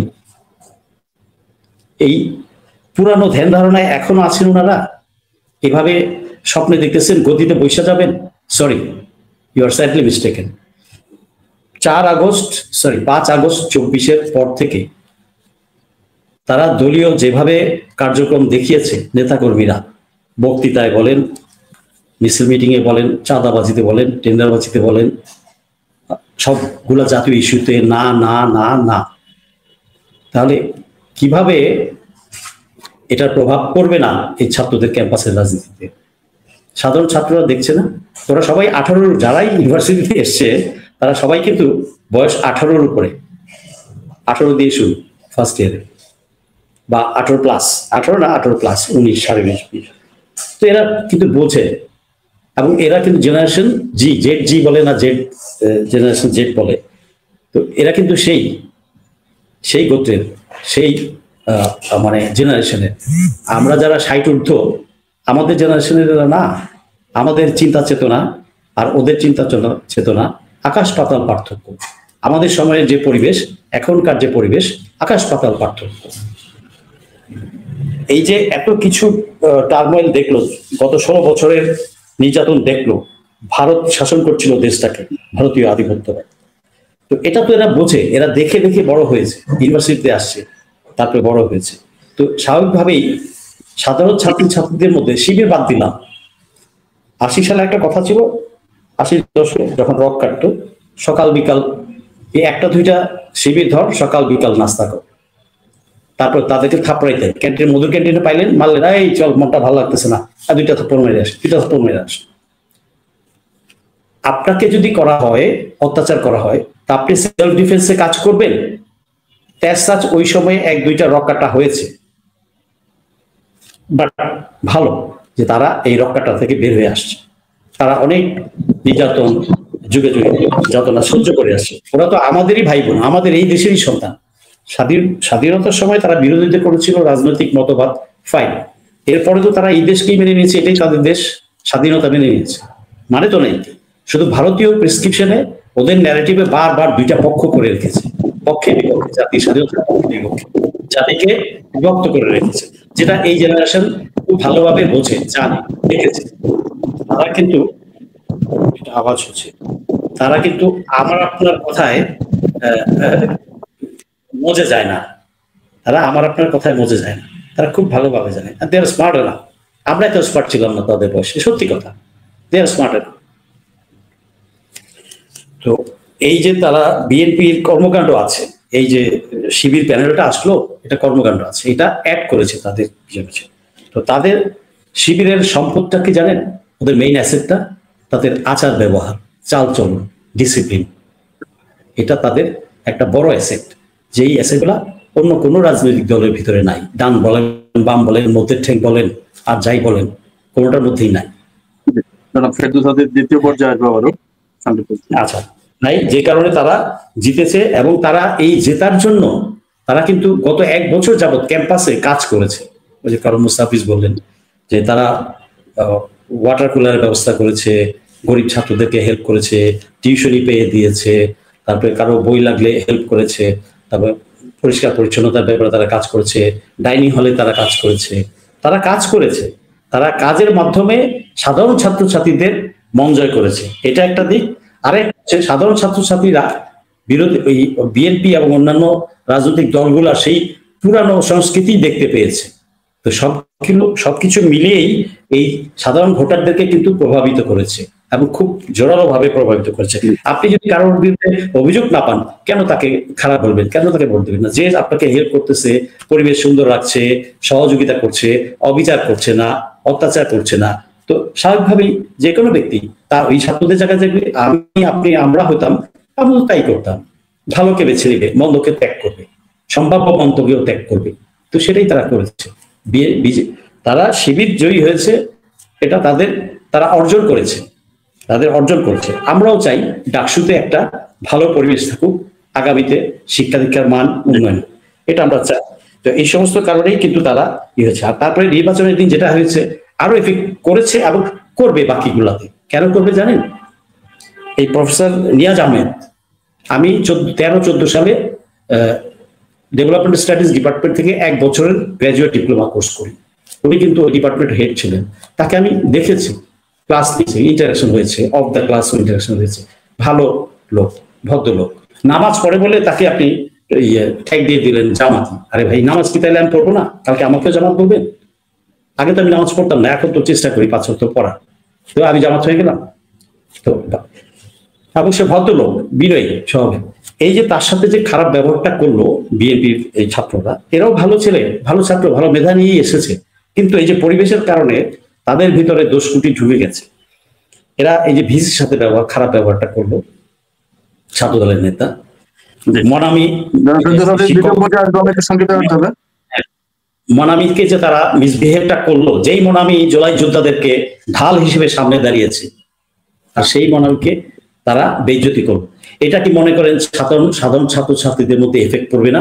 এই সোশ্যাল মিডিয়ার যুগে সমস্ত ইউনিভার্সিটিতে এগুলোর প্রভাব পড়বে, এবং এটা পজিটিভ রেজাল্ট সবগুলো ইউনিভার্সিটির নির্বাচনেই দেখতে পাবেন, অবশ্যই দেখতে পাবেন।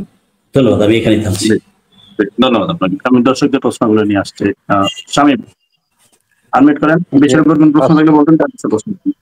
জি, আসসালামু আলাইকুম মনির ভাই। আজকে দুইজন কর্নেলকে দেখতে পাচ্ছি, তাদের কাছে আমার প্রশ্ন যে বিগত ফ্যাসিস্ট সরকারের ক্যাবিনেট সহ যে তারা এখন কোথায় অবস্থান করছেন আমরা সবাই জানি, পালিয়ে গেল। তারা এখন বর্তমানে বাংলাদেশের সার্বভৌমত্ব এবং দেশের যে বিশৃঙ্খল পরিস্থিতি হতে পারে এটার জন্য হুমকি কিনা? আর কারণ হচ্ছে সংখ্যাটা খুব অল্প নয়, অনেক বেশি। দুইজন কর্নেলের কাছে আমার প্রশ্ন, তারা বাংলাদেশের সার্বভৌমত্ব এবং আইন শৃঙ্খলা পরিস্থিতির অবনতির জন্য হুমকি কিনা? জি, ধন্যবাদ আপনাকে। এমডি ইসমাইল সাহেব আনমিউট করেন, বলেন। আসসালামু আলাইকুম ওয়া রাহমাতুল্লাহ। আমাকে শোনা যাচ্ছে? শুনতে পাচ্ছি, বলুন। ধন্যবাদ মনির ভাই, আমাকে সুযোগ করে দেওয়ার জন্য। আমাদের এই প্যানেলে প্রিয় 3 জন অবস্থা আছে, আমাদের মেজর 2 জন এবং আমাদের অ্যাডভোকেট সাহেব, ওনাদেরকে আমি খুব অন্তর থেকে ভালো জানি। এবং আমাদের অ্যাডভোকেট সাহেব তিনি কিন্তু 5 আগস্টের আগে কিন্তু আমাদের জুলাই বিপ্লবের পক্ষে, এবং এই প্যানেলে যারা আছে তারাই ভূমিকা রেখেছেন। আমি আপনাদেরকে সাক্ষী রেখে বলি, শহীদ প্রেসিডেন্ট জিয়া রহমান এবং দেশনেত্রী বেগম খালেদা জিয়া বিএনপির নেতা নন, বিএনপি লিডার না। তিনি তো হলেন বাংলাদেশের 18 কোটি মানুষের নেতা নেত্রী। বিএনপি যদি একভাবে দাবি করে যে বিএনপি তারা এই প্রতিষ্ঠাকালীন যে আমাদের নেতা নেত্রী বা আমাদের এই জিয়া রহমান আমাদের, এটা আমরা মানি না। কারণ আমি এই দল প্রশ্নটা বলবো, কারণ কিছু কথা বলা দরকার। বিএনপি যে অবস্থা শুরু করছে, ডাকসু নির্বাচনের যে ষড়যন্ত্র করার পরে এখন জাকসুতে শুরু করলো। বিএনপি কি পদপতন ডাকিয়ে আনছে না? মানুষের হাতে একটা অ্যান্ড্রয়েড মোবাইল আছে, এটা কি দেখি বিএনপির এই সমস্ত কর্মকাণ্ডগুলো দেখছে না? বিএনপি ভুল পথে হাঁটছে না কি না, এটা আমার প্রতিনিধিদের কাছে প্রশ্ন। আসসালামু আলাইকুম ওয়া রাহমাতুল্লাহ। জি, ধন্যবাদ। বিসমিল্লাহির রহমানির রহিম। সম্মানিত উপস্থিতি, আসসালামু আলাইকুম। মামুন ভাই, আপনার কাছে ক্ষমা চাচ্ছি, ভাই ভুল ত্রুটি হলে ক্ষমার চোখে দেখবেন। ধন্যবাদ। শুনেন, আমরা 2 ভাই, নানা কথা হবে, কোনো ক্ষমা চাওয়ার প্রশ্নই ওঠে না। আপনাকে আমি খুব সম্মান করি। আচ্ছা, অসম্ভব। ধন্যবাদ। 2 জন জেনারেল আছেন যারা দেশপ্রেমিক, দেশের স্বাধীনতা সার্বভৌমত্বের জন্য কাজ করেন। আজকে প্রশ্ন করি মনির ভাই, আমার প্রশ্নটা হচ্ছে, মনে করেন জামায়াতে ইসলাম তাদের জনগণের পারসেপশনে একটু এগিয়ে যাচ্ছে, এবং যেতে যেতে যদি তারা সংখ্যাগরিষ্ঠ অর্জন করে, এবং এরপর যদি আমরা ট্যাগিং দিই তারা ওই যে 71 সালের স্বাধীনতা বিরোধী, তখন সংখ্যাগরিষ্ঠ মানুষকে আমরা কিভাবে ট্যাগ দেবো? একটু প্রশ্নের উত্তর দিয়ে যাবেন। ধন্যবাদ সবাইকে। ধন্যবাদ। জহিরুল ইসলাম আনমিউট করেন ভাই। আসসালামু আলাইকুম। আমার মনির ভাইকে অনেক ধন্যবাদ আমাকে সুযোগ দেওয়ার জন্য। আমি কর্নেল মুস্তাফিজ স্যারের একটা কথায় আমি একটু প্রশ্ন নিয়ে আসছিলাম, যে মুস্তাফিজ স্যার বলেছেন যে বিএনপি একটা বড় দল, তাই তাদের দলে কিছু করলে, সেটা কোনো অপরাধ করলে সেটা বড় হয়ে আসে। আমার মূল প্রশ্নটা হলো স্যার, মানে রাজনৈতিক দলের কাজ কি? চাঁদাবাজি করা, টেন্ডারবাজি করা, মানুষকে খুন করা, নিজেদের মধ্যে রক্তপাত করা, না দেশের উন্নয়ন করা? যদি দেশের উন্নয়নই করতে চায় রাজনীতিবিদরা, তাহলে তারা এই কাজগুলা কেন করে? ধন্যবাদ স্যার। জি, ধন্যবাদ। আজকে মুসা বলেন। আনমিউট করেন, বলেন। ধন্যবাদ সঞ্চালক, আমাকে সুযোগ দেওয়ার। আমি অতিথিবৃন্দ সবাইকে জানাই আমার পক্ষ থেকে সালাম, আসসালামু আলাইকুম ওয়া রাহমাতুল্লাহি ওয়া বারাকাতুহু। আমি মুস্তাফিজ ফেরদৌস আজিজ ভাই কিছু কথা বলেছেন, ওই পয়েন্টে আমি প্রশ্ন করতে চাই। ছাত্র শিবির যদি পানির ফিল্টার দিয়ে বা বিভিন্ন কিছু কাজ করে এত জনপ্রিয়তা অর্জন করতে পারে 1 বছরের ভিতরে, তাহলে বিগত 17 বছর ছাত্র শিবির কোথায় ছিল? কেন ঢাকা বিশ্ববিদ্যালয়ে একটা মিছিল দিতে পারলো না? তাদের এত সমর্থন, এত শক্তি ছিল। আওয়ামী লীগ বিএনপি কে একটা ট্যাগ দেওয়া হচ্ছে সবসময়, আওয়ামী লীগের দালাল বলা হচ্ছে, বিএনপি কে বলা হচ্ছে ভারতপন্থী। এই ট্যাগের মাধ্যমে বিএনপি কে রেখে তারা আওয়ামী লীগের সাথে আতাতের রাজনীতি করে তারা আজকে ডাকসুর ফলাফলে আমরা সেটা কি প্রমাণ করে না? আপনার কাছে প্রশ্ন করতে চাই, সেটা কি প্রমাণ করে না? আপনি যদি ভালো আদর্শ সততা কাজ করেন, ওখানে 1-2 হাজার ভোট ডিফারেন্স হইতে পারে আপনার সততা আদর্শ ভালোবাসা দিয়ে, কিন্তু এতটা ডিফারেন্স যে হয়েছে এটাকে আতাতের রাজনীতি বলা যায় না? আতাতের নির্বাচনের ফলাফল বলা যায় না? এটাকে আপনি কিভাবে বিশ্লেষণ করবেন? ধন্যবাদ। আসসালামু আলাইকুম রহমতুল্লাহ বারাকাতুহু। আসসালামু আলাইকুম সবাইকে। জি আসসালামু আলাইকুম। আমার প্রিয় 3 জন স্যার আছেন, সম্মানিত লোক। আমি আপনাদেরকে একটু 2টা প্রশ্ন করতে চাচ্ছি। সেটা হলো, স্যার আপনারা বলেন তো, যদি আমি চাঁদাবাজি করি, আমি যদি চাঁদাবাজ হই, আপনারা কি কখনো আমাকে ভোট দিবেন? বা আপনাদের সন্তানদের কি বলবেন যে তুমি ওই চাঁদাবাজকে যে ভোটটা দাও? তো বিএনপির লোকরা কি এটা বোঝে না?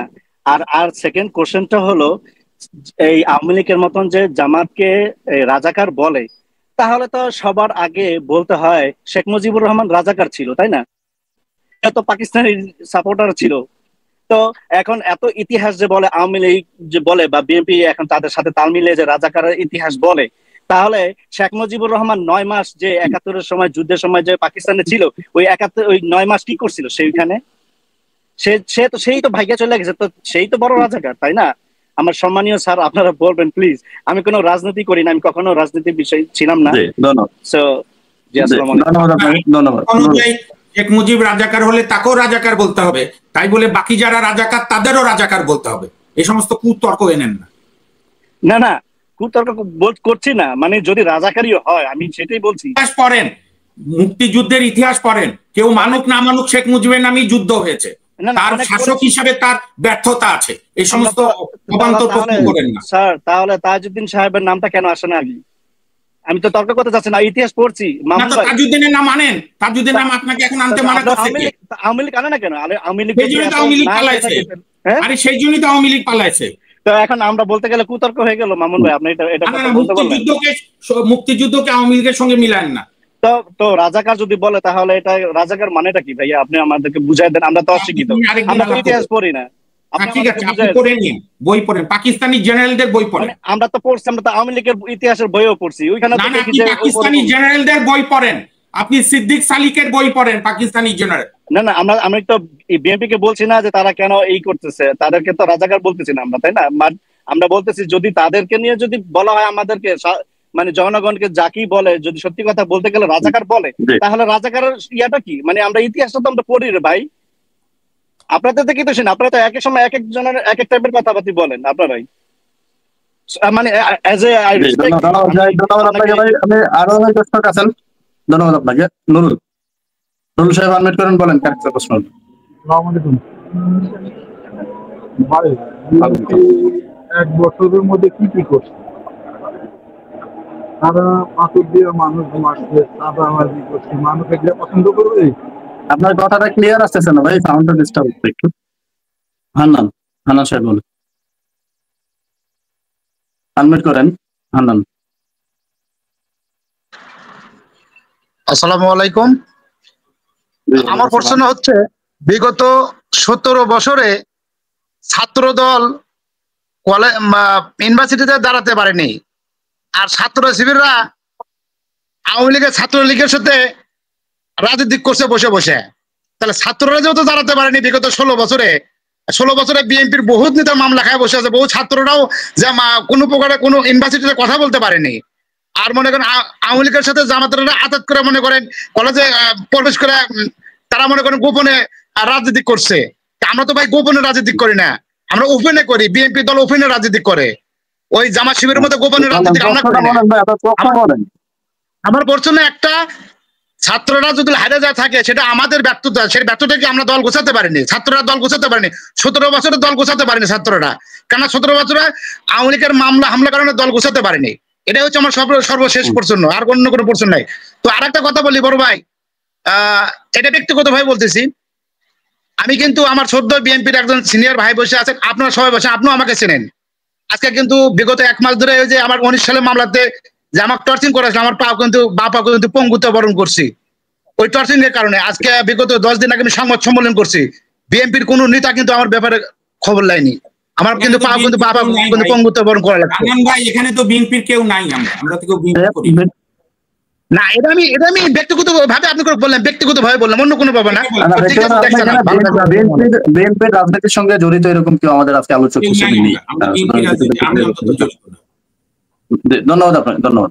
আরো একজন দর্শক আছেন, আমি চেষ্টা করবো যদি সময় থাকে। অ্যাডভোকেট সাইদ মামুন বাবু, ভাই দর্শকদের কিছু প্রশ্ন আছে। দ্বিতীয় যে বিষয়, জামাত যদি ক্ষমতায় আসে ভারতের জন্য অনেক চিন্তার বিষয় হতে পারে, যেটা বললেন হর্ষবর্ধন সিংলা। অপরদিকে ডাকসুদে ছাত্র শিবিরের উত্থান নিয়ে অনেকটাই উদ্বিগ্নতা প্রকাশ করেছেন শশী থারুর। ভারতের এরকম চিন্তা বা দুশ্চিন্তায় আসার কারণ কি জানো সাইদ মামুন বাবু? ভারত পাকিস্তান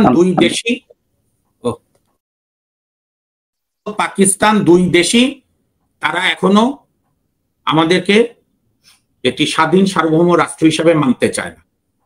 আমি এই খবরও পেয়েছি, পাকিস্তানের কয়েক বিশ্ববিদ্যালয় উৎসব করেছে ঢাকা বিশ্ববিদ্যালয়ে শিবির জিতছে দেখে। আর ওপেন তো পাকিস্তান আর্মি তো স্টেটমেন্টই দিছিল 32 নম্বরে বঙ্গবন্ধুর বাড়ি বুলডোজার দিয়ে ভাঙার পরে। কাজে এখানে ভারতীয় আধিপত্যবাদ, দিল্লির বয়ানেরও যেরকম আমরা তীব্র ঘৃণা করি, এবং দিল্লির অনুচর, দিল্লির দালাল শেখ হাসিনাকে আমরা যেরকম জনগণ আন্দোলন করে ক্ষমতাচ্যুত করেছে, আমাদের পূর্বসূরীরা পাকিস্তানি ধ্যান ধারণা ধর্মভিত্তিক রাষ্ট্র জিন্না সাহেবের দ্বিজাতি তত্ত্ব 1952 সালের 21শে ফেব্রুয়ারি সালাম বরকত জব্বার রফিক রক্ত দিয়ে সেই পাকিস্তানের কবর খুঁড়েছে, এবং পরবর্তীকালে 62, 66, 69, 71। কাজে যে দর্শক বন্ধু বলছিলেন, আমি এই জন্যই সাধারণত আমি ইন্টারফেয়ার করি না। আমার কাছে খুব বেদনা লাগে যখন আমরা আওয়ামী লীগের অপকর্মের সঙ্গে মুক্তিযুদ্ধকে যুক্ত করি। যারা 71-এ স্বাধীনতা বিরোধিতা করেছে, আমাদের মুক্তিযুদ্ধে পাকিস্তানি বাহিনীকে চিনিয়ে দিয়েছে কারা বাঙালি কারা বুদ্ধিজীবী, তাদের বিচার হতে হবে। কিছু হয়েছে, কিছু আরো হবে, ইতিহাসে হবে। দ্বিতীয় বিশ্বযুদ্ধের যুদ্ধাপরাধীদের এখনো খুঁজে বেড়াচ্ছে। এইটার সঙ্গে এই 24-এর 5ই আগস্টের শেখ হাসিনার মতো ফ্যাসিস্টের পতনের সঙ্গে মুক্তিযুদ্ধকে অপমান করা কোনো প্রয়াস চলবে না। শাসক শেখ মুজিব 100% ব্যর্থ। শাসক শেখ মুজিবের অসংখ্য সমালোচনা, কারণ আমাদের প্রথম যে সংবিধান ছিল সেই সংবিধানে কোনো জরুরি আইন জারির বিধান ছিল না। মনির, আপনি এটা নোট নেন। 72-এর যে প্রথম সংবিধান, সেখানে কোনো জরুরি আইন জারি করার বিধান ছিল না। এইটা 73-এ বঙ্গবন্ধু নিজেই এই জঘন্য প্রথম সংশোধনী করেছে। চতুর্থ সংশোধনীতে তো গণতন্ত্রকেই কবর দিয়েছে। কিন্তু তাই বলে 71-এর 16 ডিসেম্বর পর্যন্ত আমাদের মুক্তিযুদ্ধে যার যার গৌরবের অবদান, এটা আপনি আমি সারা রাত ধরে তর্ক করলেও কারো কিছু যায় আসে না। ইতিহাসে বঙ্গবন্ধুর স্থান যেখানে, সেখানে তাজউদ্দিনের স্থান যেখানে, 4 জাতীয় নেতা, মুজিবনগর সরকার, আমাদের বীর 11 জন সেক্টর কমান্ডার, জেনারেল ওসমানী, বিশেষ করে 27শে মার্চ যে তরুণ মেজর সাহস করে প্রথমে নিজের নামে পরে বঙ্গবন্ধুর পক্ষে মুক্তিযুদ্ধের ঘোষণা দিয়েছিল। তিনি জানতেন না যে দেশ স্বাধীন হবে। তার স্ত্রী 2 পুত্র ঢাকা ক্যান্টনমেন্টে বন্দি দশায়। সেই যে তরুণ মেজর জিয়া, পরবর্তীকালে রাষ্ট্রপতি, এগুলো সবই আমাদের গৌরবের। এবং সেই সময়কালে আপনাকে আমি একটা নাম বললি, সিদ্দিক সালিক মারা গেছেন জিয়াউল হকের সঙ্গে। 71-এ মিয়াজির এখানকার পাকিস্তান আর্মির পিআরও ছিলেন, পরে ব্রিগেডিয়ার হয়েছিলেন। ওই সিদ্দিক সালিকের উইটনেস টু সারেন্ডার বইতে সে 1977 সালে লিখেছিলেন। আমরা পরে ঢাকায় পাকিস্তান থেকে বই আনার পরে পড়েছি। সেখানে আছে যে কিভাবে বাঙালি, কিছু সংখ্যক বাঙালি সহায়তা না করলে আমাদের হত্যাকাণ্ড অনেক কম হতো। তো সেটা আরেকটা বিতর্ক। আর আমরা যেভাবে শিবিরকে একেবারে সাধু বানাচ্ছি আর বাকি সব চোর, বাকি সব চাঁদাবাজ, এটাও যার পক্ষপাত থেকে বলতেই পারে যে জামাত করে তার তো আজকে খুশিতে আত্মহারা হবে। আমি তো মনে করি 1 সপ্তাহ ধরে জামাত উল্লাস করবে। কারণ যে শিবির, এবং আপনারা আবারও ভুল তথ্য দিচ্ছেন, 15-17 বছর না, শিবির ঢাকা বিশ্ববিদ্যালয় মুক্তিযুদ্ধের পরে নতুন নাম হওয়ার পর 5ই আগস্টের আগ পর্যন্ত কোনোদিনই প্রকাশ্য রাজনীতি করতে পারেনি। বিএনপি যখন 2 মন্ত্রীকে নিয়ে ক্ষমতায় গিয়েছে, তখনও ঢাকা বিশ্ববিদ্যালয়ে শিবির রাজনীতি করতে পারত না। আর করাপশন, ইন্টেলেকচুয়াল করাপশন সবগুলোই আছে। সমাজ কল্যাণ মন্ত্রণালয়ে যে যুদ্ধাপরাধী মুজাহিদ কত জামাতপন্থী এনজিওকে অন্যায়ভাবে আপনার কি বলে স্বীকৃতি দিয়েছে, এনজিও গড়েছে। কৃষি মন্ত্রণালয়ে মাঠ পর্যায়ে জামাত ঢুকিয়েছে। ঢাকা বিশ্ববিদ্যালয়ের বর্তমান প্রশাসন জামাত ঘেঁষা, এটা সবাই বলছে। তাদেরই প্রমাণের দায়িত্ব, তারা জামাত ঘেঁষা না। ছাত্রলীগের সঙ্গে আর আওয়ামী লীগের সঙ্গে জামাতের তো একটা ঐতিহাসিক মিল আছে। 86 সালে দুইজন একসঙ্গেই নির্বাচনে গিয়েছিল। 94-এ শেখ হাসিনা এবং মতিউর রহমান নিজামীর পাশাপাশি ছবি আছে বিএনপির বিরুদ্ধে কেয়ারটেকার আন্দোলনে। এবং আমি কেন বলছি না জাতীয় নির্বাচনে আপনার কি নাম ফেসবুক যুগ থাক আর যেই যুগই থাক, বাংলাদেশে এখন পর্যন্ত যতগুলো বৈধ নির্বাচন হয়েছে সেইখানে জামাতের ভোট কখনোই 7-8%-এর বেশি না। এখন ফ্যাক্টরটা কি হবে? মির্জা আব্বাস যে আর আমার যে আরেক সহ আলোচক বললেন বিএনপি কেন ওখানে গিয়েছিল, আমি ওনার সঙ্গে একমত। এবং একই সঙ্গে আমি প্রশ্ন করি জামাত কেন গিয়েছিল? জামাত বিএনপির জামাতের ওখানে জমায়েতের কি আছে? শাহবাগ থেকে শুরু করে এই পুরো এলাকায় ভোট হচ্ছে ডাকসুর কাজ কি? ডাকসু কি রাষ্ট্র ক্ষমতা নিয়ন্ত্রণ করে? ডাকসু কি পলিসি ঠিক করে? ডাকসু কি ঠিক করে কার কোথায় বাজেট হবে? ডাকসুর মেইন কাজই হচ্ছে ঢাকা বিশ্ববিদ্যালয়ে পড়াশোনা, সাংস্কৃতিক আন্দোলন, খেলাধুলা, বার্ষিক ভোজ, ডিবেট ইত্যাদি ইত্যাদি। এবং আমরা দেখতে চাই সকাল বিকাল শিবির যে স্লোগান, অন্যায় স্লোগান, সেটাও ঠিক। আবার একটা দুইটা শিবিরকে চর মাসে দেখে রাজশাহী বিশ্ববিদ্যালয়, চট্টগ্রাম বিশ্ববিদ্যালয় রক কাটা জায়েজ, এটাও একটা চূড়ান্ত অসভ্যতা। কারণ 90 থেকে 90 আমাদের ব্রিগেডিয়ার ফেরদৌস সাহেবের যেরকম পার্সোনাল, আমরা যেরকম শেখ হাসিনার বিরুদ্ধে ফ্যাসিবাদের দিক ফ্যাসিস্ট শেখ হাসিনার বিরুদ্ধে লড়াই করেছি, তার সঙ্গে ওনার যেরকম পার্সোনাল ইনজুরি আছে আওয়ামী লীগ তার চাকরি থেকে। আমারও ছাত্র জীবনে আমার বাবা পাঠিয়েছিল আমাকে বিশ্ববিদ্যালয়ে লয় পড়াশোনা করতে কষ্ট করে, আর আমার ওখানে গিয়ে নাইট গার্ড হতে হয়েছিল, কারণ রাতে হল পাহারা দিতে হতো শিবির যাতে মাঝরাতে ফজরের নামাজের পরে এসে আমাদের উপর হামলা না করে।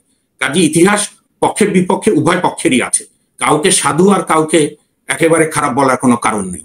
দ্বিতীয়ত ভোটের প্যাটার্নে শিবির 95% ভোট পায়নি। আমি আগেও বলেছি, আবারও রিপিট করছি, ছাত্রদল যদি অহংকার ত্যাগ করে তার বন্ধু সংগঠনগুলোকে নিয়ে ঐক্য করত, শিবির হেরে যেত।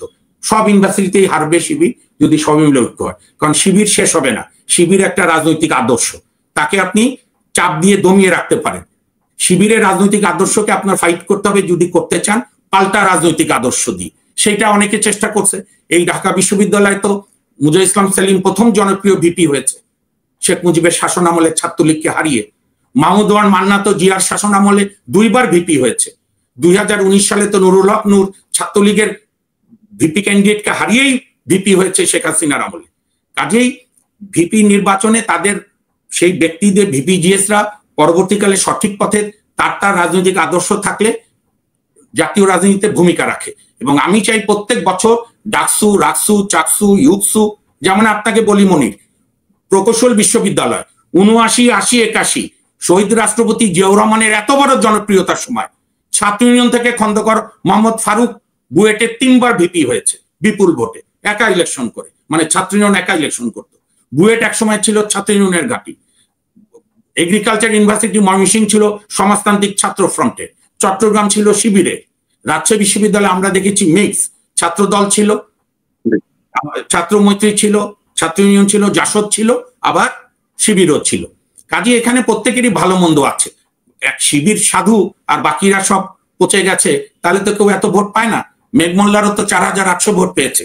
এই সেই মেঘমল্লার যে সাহস করে মাত্র 15-16 জন নিয়ে এই যে শিবিরের নেতারা যে অকাজ করেছিল, ঢাকা বিশ্ববিদ্যালয়ের পবিত্র মাটিতে যুদ্ধাপরাধীদের ছবি টাঙানো দুঃসাহস দেখিয়েছিল, সেই ছবি তারা নামিয়েছিল। এবং আপনাকে আমি আজকে দায়িত্ব নিয়ে বলছি, বিশ্ববিদ্যালয়ের মাটি মানুষকে চিনি বলে, শিবির যদি আবারও ওই মিস অ্যাডভেঞ্চার করে তাহলে আপনার ছাত্ররাই প্রতিবাদ করবে। সো এইটাকে নিয়ে অতীতেও যেটা বলেছি, অতিরিক্ত উচ্ছ্বসিত হওয়ার কিছু নেই, আবার বিএনপি সহ অন্যদের হতাশ হওয়ারও কিছু নেই। পরাজয়কে মেনে নিতে হবে, নিজেদের দুর্বলতা পরিপূর্ণ করতে হবে। আর চাঁদাবাজি তো ইন্টেলেকচুয়াল চাঁদাবাজি।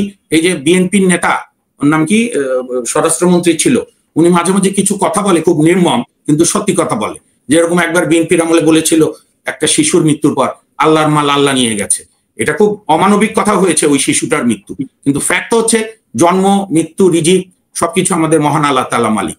তো সে একটা কথা ভালো বলেছে যে বিএনপি দখল করে টেম্পো স্ট্যান্ড, বাস স্ট্যান্ড, হাট বাজার ঘাট, জামাত দখল করে প্রশাসন, ব্যাংক।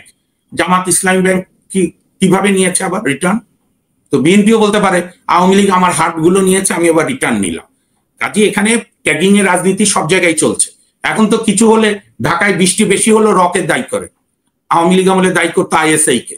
আমি রকেও ঘৃণা করি, আইএসআই কেও ঘৃণা করি। যারা রয়ের দালালি করে তারাও নিকৃষ্ট ব্যক্তি দালাল। যারা আইএসআই দালালি করে, দিল্লির বয়ান নিয়ে চলে, পাকিস্তানি বয়ান নিয়ে চলে, 32 নম্বরে বুলডোজার দিয়ে বঙ্গবন্ধুর বাড়ি ভেঙেছে, যে কবি হোক যে কারণই হোক, সেটা ইতিহাস বিচার করবে। পাকিস্তান আর্মির খুশি হওয়ার কি আছে? পাকিস্তানের ডেপুটি প্রাইম মিনিস্টারের এই দুঃসাহস কিভাবে হয় আমাদের হৃদয় পরিষ্কার করতে বলে? অসভ্য, এখন পর্যন্ত ক্ষমা চাসনি। নিরস্ত্র মানুষের উপর রাতের বেলা গণহত্যা চালিয়েছিস সেনাবাহিনী, পাকিস্তান সেনাবাহিনী। পাকিস্তান সেনাবাহিনী সম্পর্কে পাকিস্তানের সুপ্রিম কোর্টের পাকিস্তানের চিফ জাস্টিস কায়ানি বলেছিল যে পাকিস্তান আর্মির একটাই কাজ, পাকিস্তান দখল করে, নিজের দেশ দখল করে।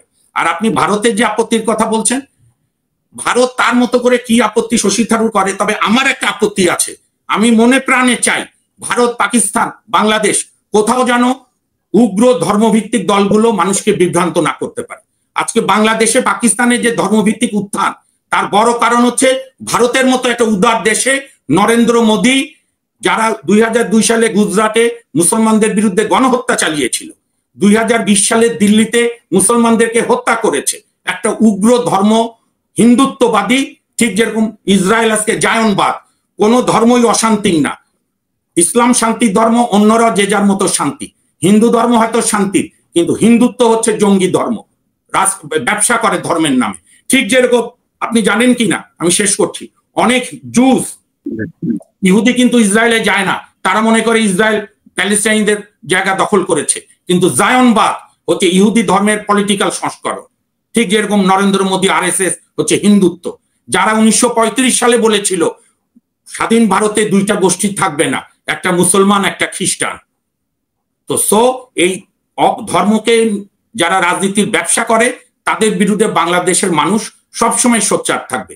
বাংলাদেশের মানুষ অত্যন্ত ধর্মভীরু, প্রচন্ড ধর্ম পালন করে, আবার পরের ধর্ম ভাঙে না।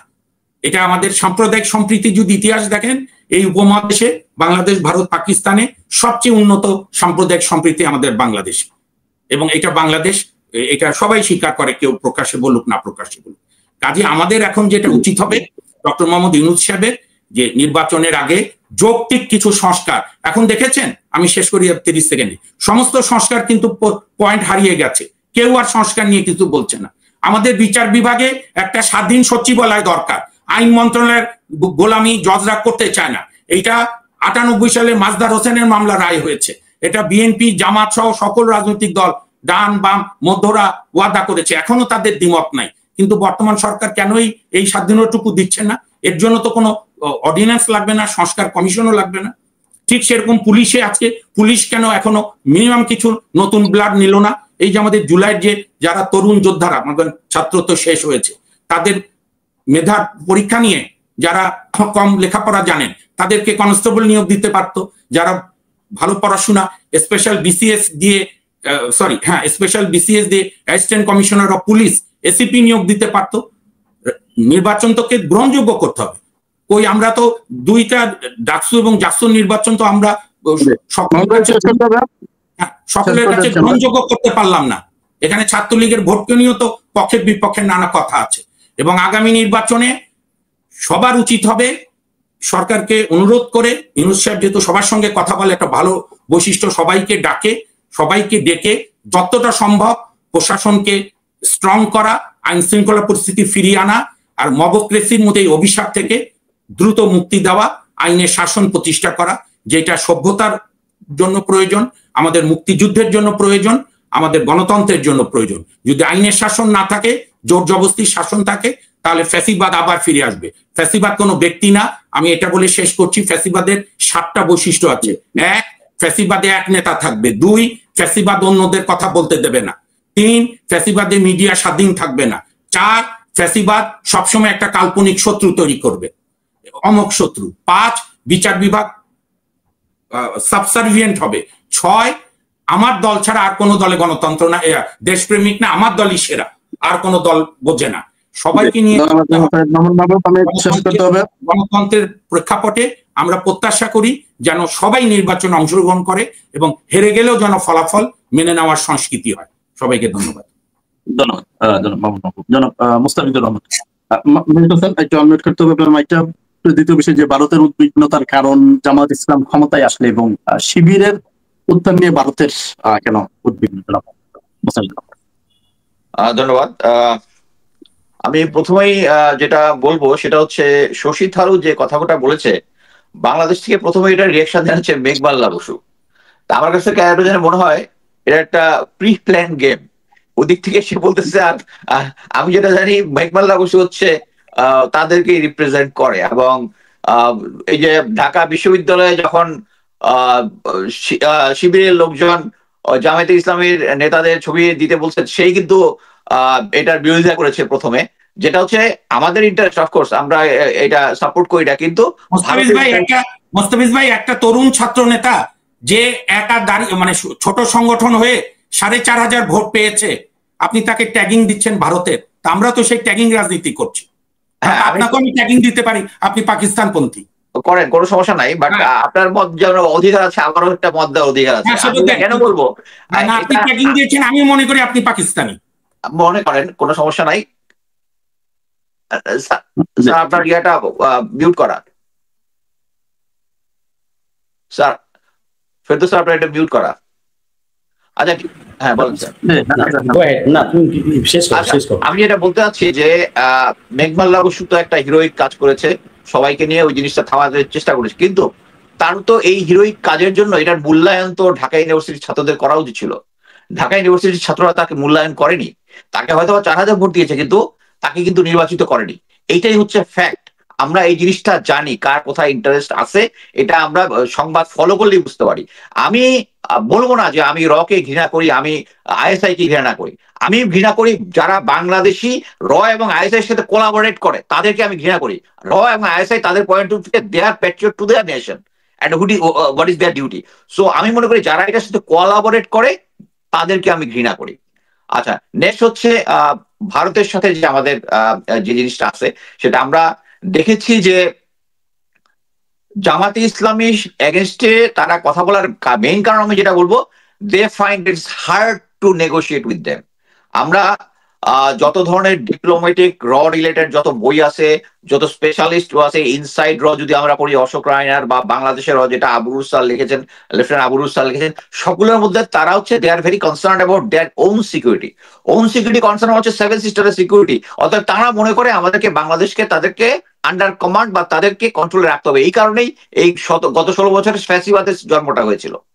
সো এরকম একটা সিচুয়েশনে তারা চায় আমাদেরকে কন্ট্রোল করতে, আমরা তো তাদের দ্বারা কন্ট্রোল হইতে চাই না। এবং যারাই এই বাংলাদেশের যে বর্তমান রাজনৈতিক প্রেক্ষাপট যেটা আছে, সেটার মধ্যে যারাই ভারতের সাথে সহমর্মিতা দেখাবে, বাংলাদেশি তাদের বিরুদ্ধে থাকবে। এই কারণেই মেঘমাল্লা বসু একটা হিরোইক কাজের পরেও তাকে কেউ ভোট দেয় নাই বা কম ভোট দিয়েছে। সো আমি মনে করি যে বিএনপির যে জনপ্রিয়তা যে হ্রাসের একটা মূল কারণ হচ্ছে তাদের ভিতরে কিছু কিছু সিনিয়র রাজনীতিবিদ আছে। এবং আমি এটা নিয়ে অ্যাকচুয়ালি ফেসবুকে অনেকগুলো লেখা লিখেছি যে বাংলাদেশের রাজনৈতিক দলগুলো প্রত্যেকটাই বিশ্বাস করে যে ভারতের সহকর্মিতা ছাড়া বা ভারতের সাথে একটা যোগসাজশ ছাড়া তারা দীর্ঘকাল ক্ষমতায় থাকতে পারবে না। এবং এটার প্রমাণ হচ্ছে গত 16 বছরের ফ্যাসিবাদী রেজিম। এবং এই রেজিমের কারণেই এত হাজার হাজার কোটি টাকা তারা নিয়ে গেছে, এবং এখন পর্যন্ত তারা বিশ্বাস করে তারা শেখ হাসিনাকে আনতে পারবে। এই জন্যই প্রতিটা জায়গার মধ্যে বাংলাদেশের মধ্যে আনরেস্ট করার সিচুয়েশন তৈরি করার চেষ্টা চালাচ্ছে। আমি আপনাকে গ্যারান্টি দিয়ে বলি, সামনে পূজা আসতেছে, এবং এই পূজার মধ্যে এই যে যারা এই এত টাকা যে করেছে, তারা ইনভেস্ট করবে হচ্ছে বাংলাদেশকে আনরেস্ট সিচুয়েশন করার আগে, রমজানের আগে। এবং সবকিছুর মূলে হচ্ছে যে তাদের যে লাস্ট হোপ, যারা মনে করে আপাকে আনতে পারবে, তাদের লাস্ট হোপ হচ্ছে জেনারেল ওয়াকার। এই যে দেখেন পাশে নেপাল, আপনারা দেখতেছেন নেপালের সেনাপ্রধান কিন্তু তাহাজ্জুদের নামাজও পড়ে না, 5 ওয়াক্ত নামাজও পড়ে না। উনি তার নিজস্ব হিন্দু ধর্মে বিশ্বাস করে, কিন্তু উনি কিন্তু তার জাতির জন্য সঠিক কাজটা করেছেন। 20 জন লোক মারা যাওয়ার পরে উনি টেক ওভার করেছেন। বাট আমাদের জেনারেল ওয়াকার আন্ডার সার্কামস্টেন্সেস, যখন মানে অফিসিয়ালি ইউএন এর রিপোর্টে হচ্ছে 15,000-এর মতো, আর আনঅফিসিয়ালি 2,000-এর মতো লোক মারা যাওয়ার পরে। সো এই সিচুয়েশনে হচ্ছে জেনারেল ওয়াকারকে আমরা এখন পর্যন্ত সরাইতে পারতেছি না। উনি বারবার স্টেটমেন্ট দিচ্ছেন তিনি মডারেট আওয়ামী লীগকে আনতে চাচ্ছেন, যেটা প্রমাণিত। যিনি 25 ফেব্রুয়ারিতে যে আমাদের সেনা 57 জন অফিসার হত্যাকাণ্ড হয়েছিল, তার এগেইনস্টে উনি বলেছেন ফুল স্টপ। এত কিছুর পরেও উনি আসে এবং this is the last hope of India, this is the last hope of Awami League. এই কারণেই সো যে আমি জানি না প্রফেসর ইউনুস কেন এই জিনিসটা বুঝতে পারছেন না, সিম্পল জিনিসটা যে ভারতের সাথে যারাই কোঅর্ডিনেট করবে, যারাই কোলাবোরেট করবে, they are traitor to the nation. General Waker is a traitor to the nation. এটাতে আর কোনো মানে ফুল কোনো ইফ বাট নেই। বাট এইরকম একটা সিচুয়েশনে যারাই, এবং বিএনপির এই জনপ্রিয়তা কমার কারণ হচ্ছে তাদের কিছু সিনিয়র রাজনৈতিক দলের নেতাদের ভারত বান্ধব কথাবার্তা। এবং আমি যেটা শুনেছি, আমার যেহেতু আমার বন্ধু বান্ধব অনেকেই বিএনপির কোর কমিটিতে আছেন, যে তাদের মধ্যে এই দ্বন্দ্বটা আছে ভারতের পক্ষে ভারতের বিপক্ষে। এবং এই জন্যই আমি বারবার এর আগের বার বলেছি যে তারেক রহমান সাহেবের এখন দেশে আসা উচিত, এসে এটার হাল ধরা উচিত। এটা যদি হাল ধরতে না পারে, যদি এখনো ভারত বান্ধব ওই নেতাগুলাকে যদি না সরায়, তাহলে বিএনপির অ্যাকচুয়ালি ভরডুবো হওয়ার সম্ভাবনা খুবই বেশি। এবং এই সুযোগে আপনারা মাহবুব ভাই বললেন যে শিবির বা ইয়ার কোনো এই গত কি বলে এই হাসিনা 5ই আগস্ট এক পর্যন্ত কোনো খবরই ছিল না। একটা দল যাদের কোনো খবর ছিল না, তারা এই সময়ের মধ্যে এত অর্গানাইজ করে ফেললো। এর অল্টারনেটিভে জাতীয় দল ছাত্র দল কেন করতে পারলো না? এটার মধ্যে অবশ্যই কারো স্যাবোটাজ আছে, কারা স্যাবোটাজ আছে? যারা চায় বাংলাদেশকে অস্থিতিশীল করতে। বর্তমানে কারা অস্থিতিশীল করতে? ভারত অস্থিতিশীল করতে চায়। হ্যাঁ, পাকিস্তানের ট্যাগিং দিতে পারেন, বাট পাকিস্তান এখন দিচ্ছে না। পাকিস্তান দেওয়া শুরু করবে যখন যে দল ক্ষমতায় এসে পাকিস্তানের সাথে যখন কোলাবোরেট করবে, তখন তারা শুরু করবে। তারা এখনো শুরু করে নাই। এখন পর্যন্ত যেটা বাংলাদেশে আছে, যেটা ভারতের সাথে যারা কোলাবোরেট করতেছে। সো আমি মনে করি বিএনপির ঘর গোছানো শুরু হওয়া উচিত। প্রথমে যারা ভারত বান্ধব যারা আছে, এটাকে ঝেঁটিয়ে বিদায় করে। আদারওয়াইজ বাংলাদেশে এই ভারত যে ভয়টা পেয়েছে, ওটা আমিও ভয় পাচ্ছি যে তারা একটা ইসলামী দল জামাতে ইসলামী ক্ষমতায় আসতে পারে, এবং আসলে তখন তারা আবার মানে ওয়েস্টকে বাংলাদেশে একটা কি ইসলামী জঙ্গিবাদ চলে আছে, এই ন্যারেটিভটা তখন তারা প্রচার করা শুরু করবে। আর যদি বিএনপি আসে এই সিচুয়েশনের পরেও, বিএনপিকে তারা শান্তিতে থাকতে দিবে না। তারা হাজার হাজার কোটি টাকা বাংলাদেশ থেকে পাচার করেছে, ওই টাকাটা ইউজ করবে হচ্ছে বিএনপিকে। কি কারণে বিএনপিকে করবে? বিএনপির সাথে তো কোলাবোরেটই করার কথা, তাই না? কারণ তারা বিএনপিকে চায়, দুর্বল বিএনপি চায়, যাতে লোকজন একটা সিচুয়েশন তৈরি হয় যে আপার সময়ই ভালো ছিল। আমি আপাতত এখানে শেষ করছি, ধন্যবাদ।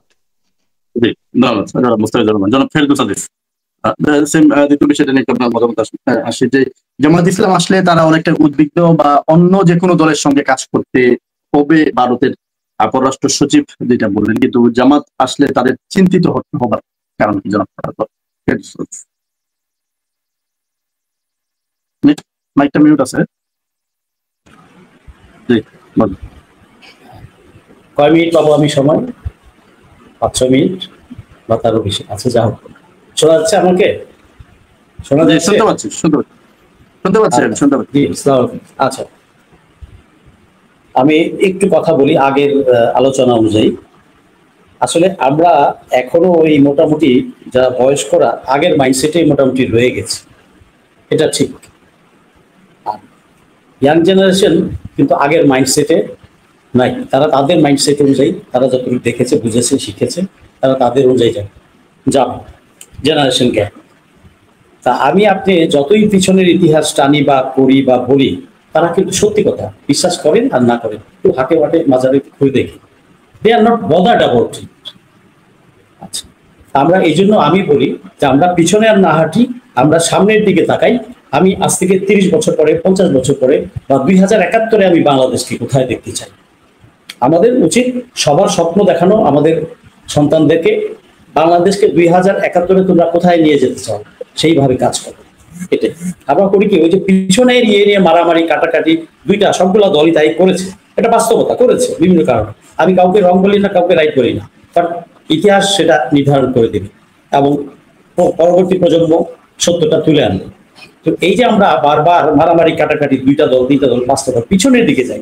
লেটস নট ওয়ার্ক ব্যাকওয়ার্ড, আমরা সামনের দিকে যাই। ভারত আমাদের জাত শত্রু, এটা কোনো সন্দেহ নাই।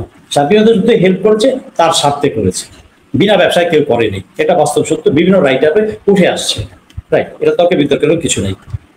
তো আমাদের এখন উচিত, ভারত সাহায্য করেছে, উই আর গ্রেটফুল। আমরা চাই তো ভারতের সাথে ভালো সম্পর্ক রাখতে। প্রতিবেশী সে আমার, তাকে তো পাল্টাতে পারবো না, সেই আমার প্রতিবেশী। পাকিস্তান কিন্তু আমার প্রতিবেশী না, শ্রীলঙ্কা আমার প্রতিবেশী না। তো তার সাথে আমরা সারা জীবন থাকতে হবে। আমরা চাই তার সাথে ভালো সম্পর্ক, সমমর্যাদার সম্মানের সম্পর্ক। কিন্তু বাস্তবে ঘটেছে উল্টাটা, শোষণ আর শোষণ আর শোষণ, শোষণই করে গেছে। ফেরদৌস ভাই একটু বাড়িয়ে বলেন দয়া করে, ফেরদৌস ভাই একটু বাড়িয়ে বলেন, কষ্ট করে একটু বাড়িয়ে বলেন, আমার এটা খুলে ফেললে ভালো হয়। এটা খুলে ফেলে কি শোনা যাবে? না, আমরা শুনতে পাচ্ছি, আমরা ক্লিয়ার শুনতে পাচ্ছি আপনাকে। বলুন মামুন ভাই, কেন একটা সাউন্ড একটু ডিস্টার্ব শোনা যাবে? হ্যাঁ, শুনতে পাচ্ছি। আচ্ছা, শুনতে পাচ্ছেন? জি, হ্যাঁ, শুনতে পাচ্ছি। হ্যালো, হ্যাঁ, শোনা যায় ভাই? শুনতে পাচ্ছি, বলেন, শুনতে পাচ্ছি। আমরা পিছনের দিকে না হাঁটি, আর আমাদের ভালো হবে জাতির জন্য পিছনের দিকে না হাঁটা। এই যে পিছনের কাদা ছোড়াছুড়ি এগুলো না করি ভাই, এটা সবার জন্য ভালো। আমার বয়স 64, আর কয়দিনই বা বাঁচবো আমি জানি না, কালকে সকালেও না থাকতে পারি। তো সেটা আর না হাঁটি, আমরা তাদেরকে সঠিক রাস্তাটা দেখাই, সন্তানরা কাজ করুক, সামনের দিকে এগিয়ে যাক। আচ্ছা, এখন একটা কথা আছে যে এই জাতীয় নির্বাচনে আমি ওই শশী থারুরটা আসছি পরে, জাতীয় নির্বাচনের প্রভাব পড়বে কিনা, স্থানীয় নির্বাচনের প্রভাব পড়বে কিনা, এটা পড়বে ভাই।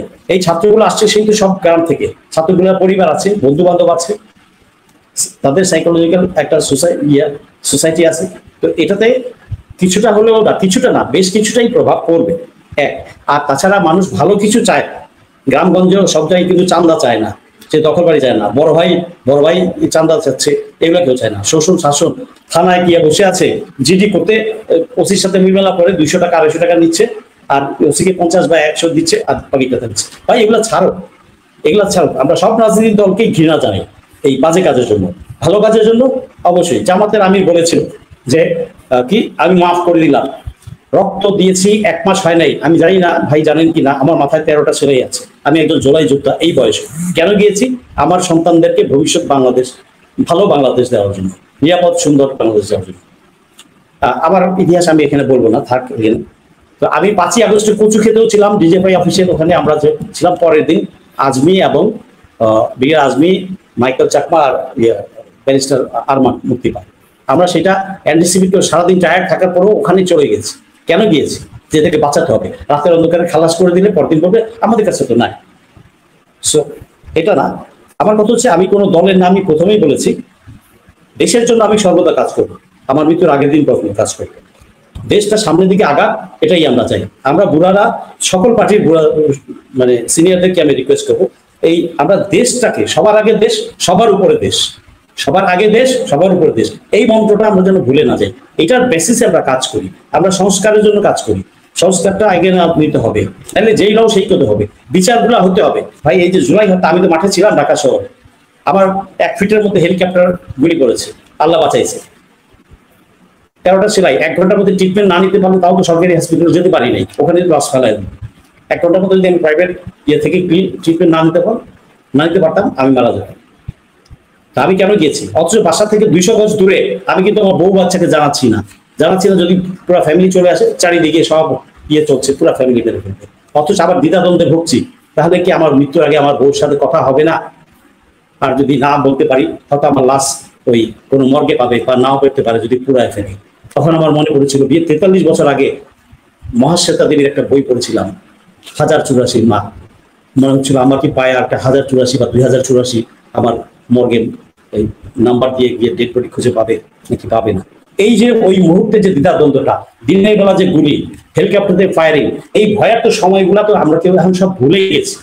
2000 রক্তে হসপিটালে গিয়েছে, স্বাস্থ্য উপদেষ্টাও তো যায়নি, আমি গিয়েছি, আমরা রিটায়ার্ড অফিসারে গিয়েছি, দেখেছি যে মহিলাটাকে দেখে আসলাম 4 দিন আগে, 4 দিন পরে শুনে এই মহিলাটা মারা গেছে। 3টা বাচ্চা, তার মেয়ে বাচ্চা, তা কি হবে, কে আছে, কোথায় আছে, কিভাবে, আমরা তো কেউ জানি না। রাষ্ট্র কি করেছে, কতটুকু করেছে। তো এই ইজম চেতনা, boss let us live it by once for all, let us live it। আর সামনের রাজনীতি ডিকটেট করবে young generation, you like it or not like it, এটা করবেই করবে। আর এই যে বললাম আপনার, আমি একটু আগে মোবাইলে চেক করছিলাম অনুষ্ঠানে বসার আগে, 23 সালে 45 লাখ প্লাস ছিল স্টুডেন্ট, সকল ইউনিভার্সিটি, প্রাইভেট সরকারি 55টা, 178টা প্রাইভেট। এটা ধরেন 50 লাখের ফ্যামিলি আছে, এদের রিলেটিভস আছে। তো এফেক্টটা পড়বে ভাই, এটা পড়বে, এবং তাদের বন্ধু বান্ধব আছে, সব জায়গায় পড়বে। আপনার স্থানীয় নির্বাচনেও পড়বে, জাতীয় নির্বাচনে পড়বে। মানুষ কিন্তু চায় পরিবর্তন। মানুষ আর 16 বছর অতিষ্ঠ, আর চায় না। বিএনপি কর্মীরাও চায় না। বিএনপি কর্মীদের জন্য অনেক কর্মী আমাকে ফোন করতো রাতে 12টা 1টায়, ভাই মশার কামড়ে তার বাঁচতেছি না, ধান খেতে আসছি, আর কতদিন লাগবে? তাহলে বাবারা ধৈর্য রাখো। নেতারা তাদেরকে পয়সা দিচ্ছে না, খাবে কি? ধান খেতে পড়ে আছে। সেসব ইতিহাসে না যাচ্ছে। তো দেয়ার উইল বি এফেক্ট। এই যে সবগুলো ইউনিভার্সিটি, এবং আপনি দেখেন বাকি ইউনিভার্সিটি গুলোও কিন্তু এই একদল, মানে একটা দল এককভাবে আসতে পারবে না, চেঞ্জ আসবে। কারণ এই জেনারেশন চেঞ্জ চায়। কারা? এরা সবাই জোলা যোদ্ধা। এই 18 থেকে 30 পর্যন্ত যারা আছে অ্যাক্টিভ জোলাই যোদ্ধা এরা। ঠিক আছে, এই জোলাই যোদ্ধারা কিন্তু আগের সেই বন্দোবস্ত চায় না। এটা পড়বে প্রায় almost half of the voter, 12 কোটি ভোটার আছে, প্রায় 6 crore প্লাস দিয়ে দাঁড়াবে এই ইনফ্লুয়েন্সের কারণে। এমনিতে যদি হয় তাহলে 33-35%, almost 50% voters will be affected by this JNG. এই ব্যাপারে নিশ্চিত থাকতে পারে। এক, আর আমরা চাই জামাত, বিএনপি, স্বাধীনতার বিরোধী পক্ষ বিপক্ষ এগুলো আর চাই না ভাই। পাকিস্তান কোনোদিন আর আমাদের সাথে শত্রুতা করতে আসবে না, থাউজেন্ড মাইলস অ্যাপার্ট। আমার সাথে যদি ভবিষ্যতে কারণ শত্রুতা হয় সেটা হবে ভারত এবং মায়ানমার। সো আমার স্ট্র্যাটেজি ওইভাবেই তৈরি করা উচিত, পররাষ্ট্র নীতিমালা ওইভাবেই তৈরি করা উচিত।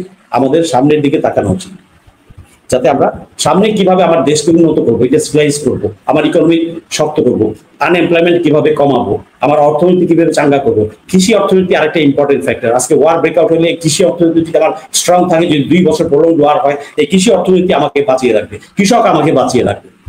সো ওইখানে আমাদের জোর দেওয়া উচিত। শশী থারুর এবং শৃঙ্খলা যেটা বলেছে, তার জায়গায় আমি আপনি থাকলেও তাই বলতাম। তার দেশপ্রেম আছে।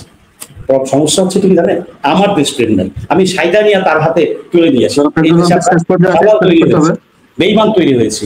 কারণ সমাজে শর্টকাট পদ্ধতিতে পয়সা কামান যায় দালালি করলে, কোনো পরিশ্রম করতে হয় না, ঘাম ঝরাইতে হয় না। সেটা পলিটিক্যাল দালালি বলেন বা অন্য কোনো দালালি, সরকারি অফিসে দালালি বলেন। এটা এই কালচার থেকে আমাদের বের হয়ে আসতে হবে। জাতিকে আমরা যে কদিন বেঁচে আছি 60 ব্যক্তিরা একটু সহনশীল হই, আমরা ভালো কিছু করি। পুরানো ধাঁচ থেকে বেরিয়ে আসতে না পারলে এই দেশ আগাতে পারে। সরকারকে সহযোগিতা করি, গভর্নমেন্টকে সহযোগিতা করি, যাতে সংস্কারটা আগিয়ে নিতে পারে এবং বিচার কার্যটা 100% শেষ করতে পারবে না, বাট একটা পর্যায় পর্যন্ত যেন আগিয়ে নিতে পারে। এই যে জুলাই হত্যা যে মারা গেল, এদের বিচার কি চান না আপনারা? আমরা কি চাই না হত্যাকারীদের বিচার? কয়টা পুলিশ গেছে?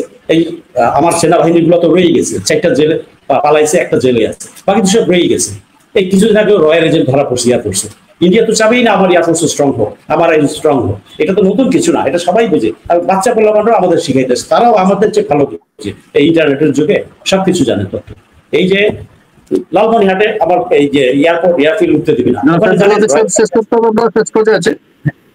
ওখানে আছে। তো এই শশী থারুর আর শৃঙ্খলা যেটা বলেছে সেটা তাদের পয়েন্ট থেকে বলেছে, বাট আমি অ্যাজ এ বাংলাদেশি এটা তার এই ব্যাপারে আমি কান দিব না।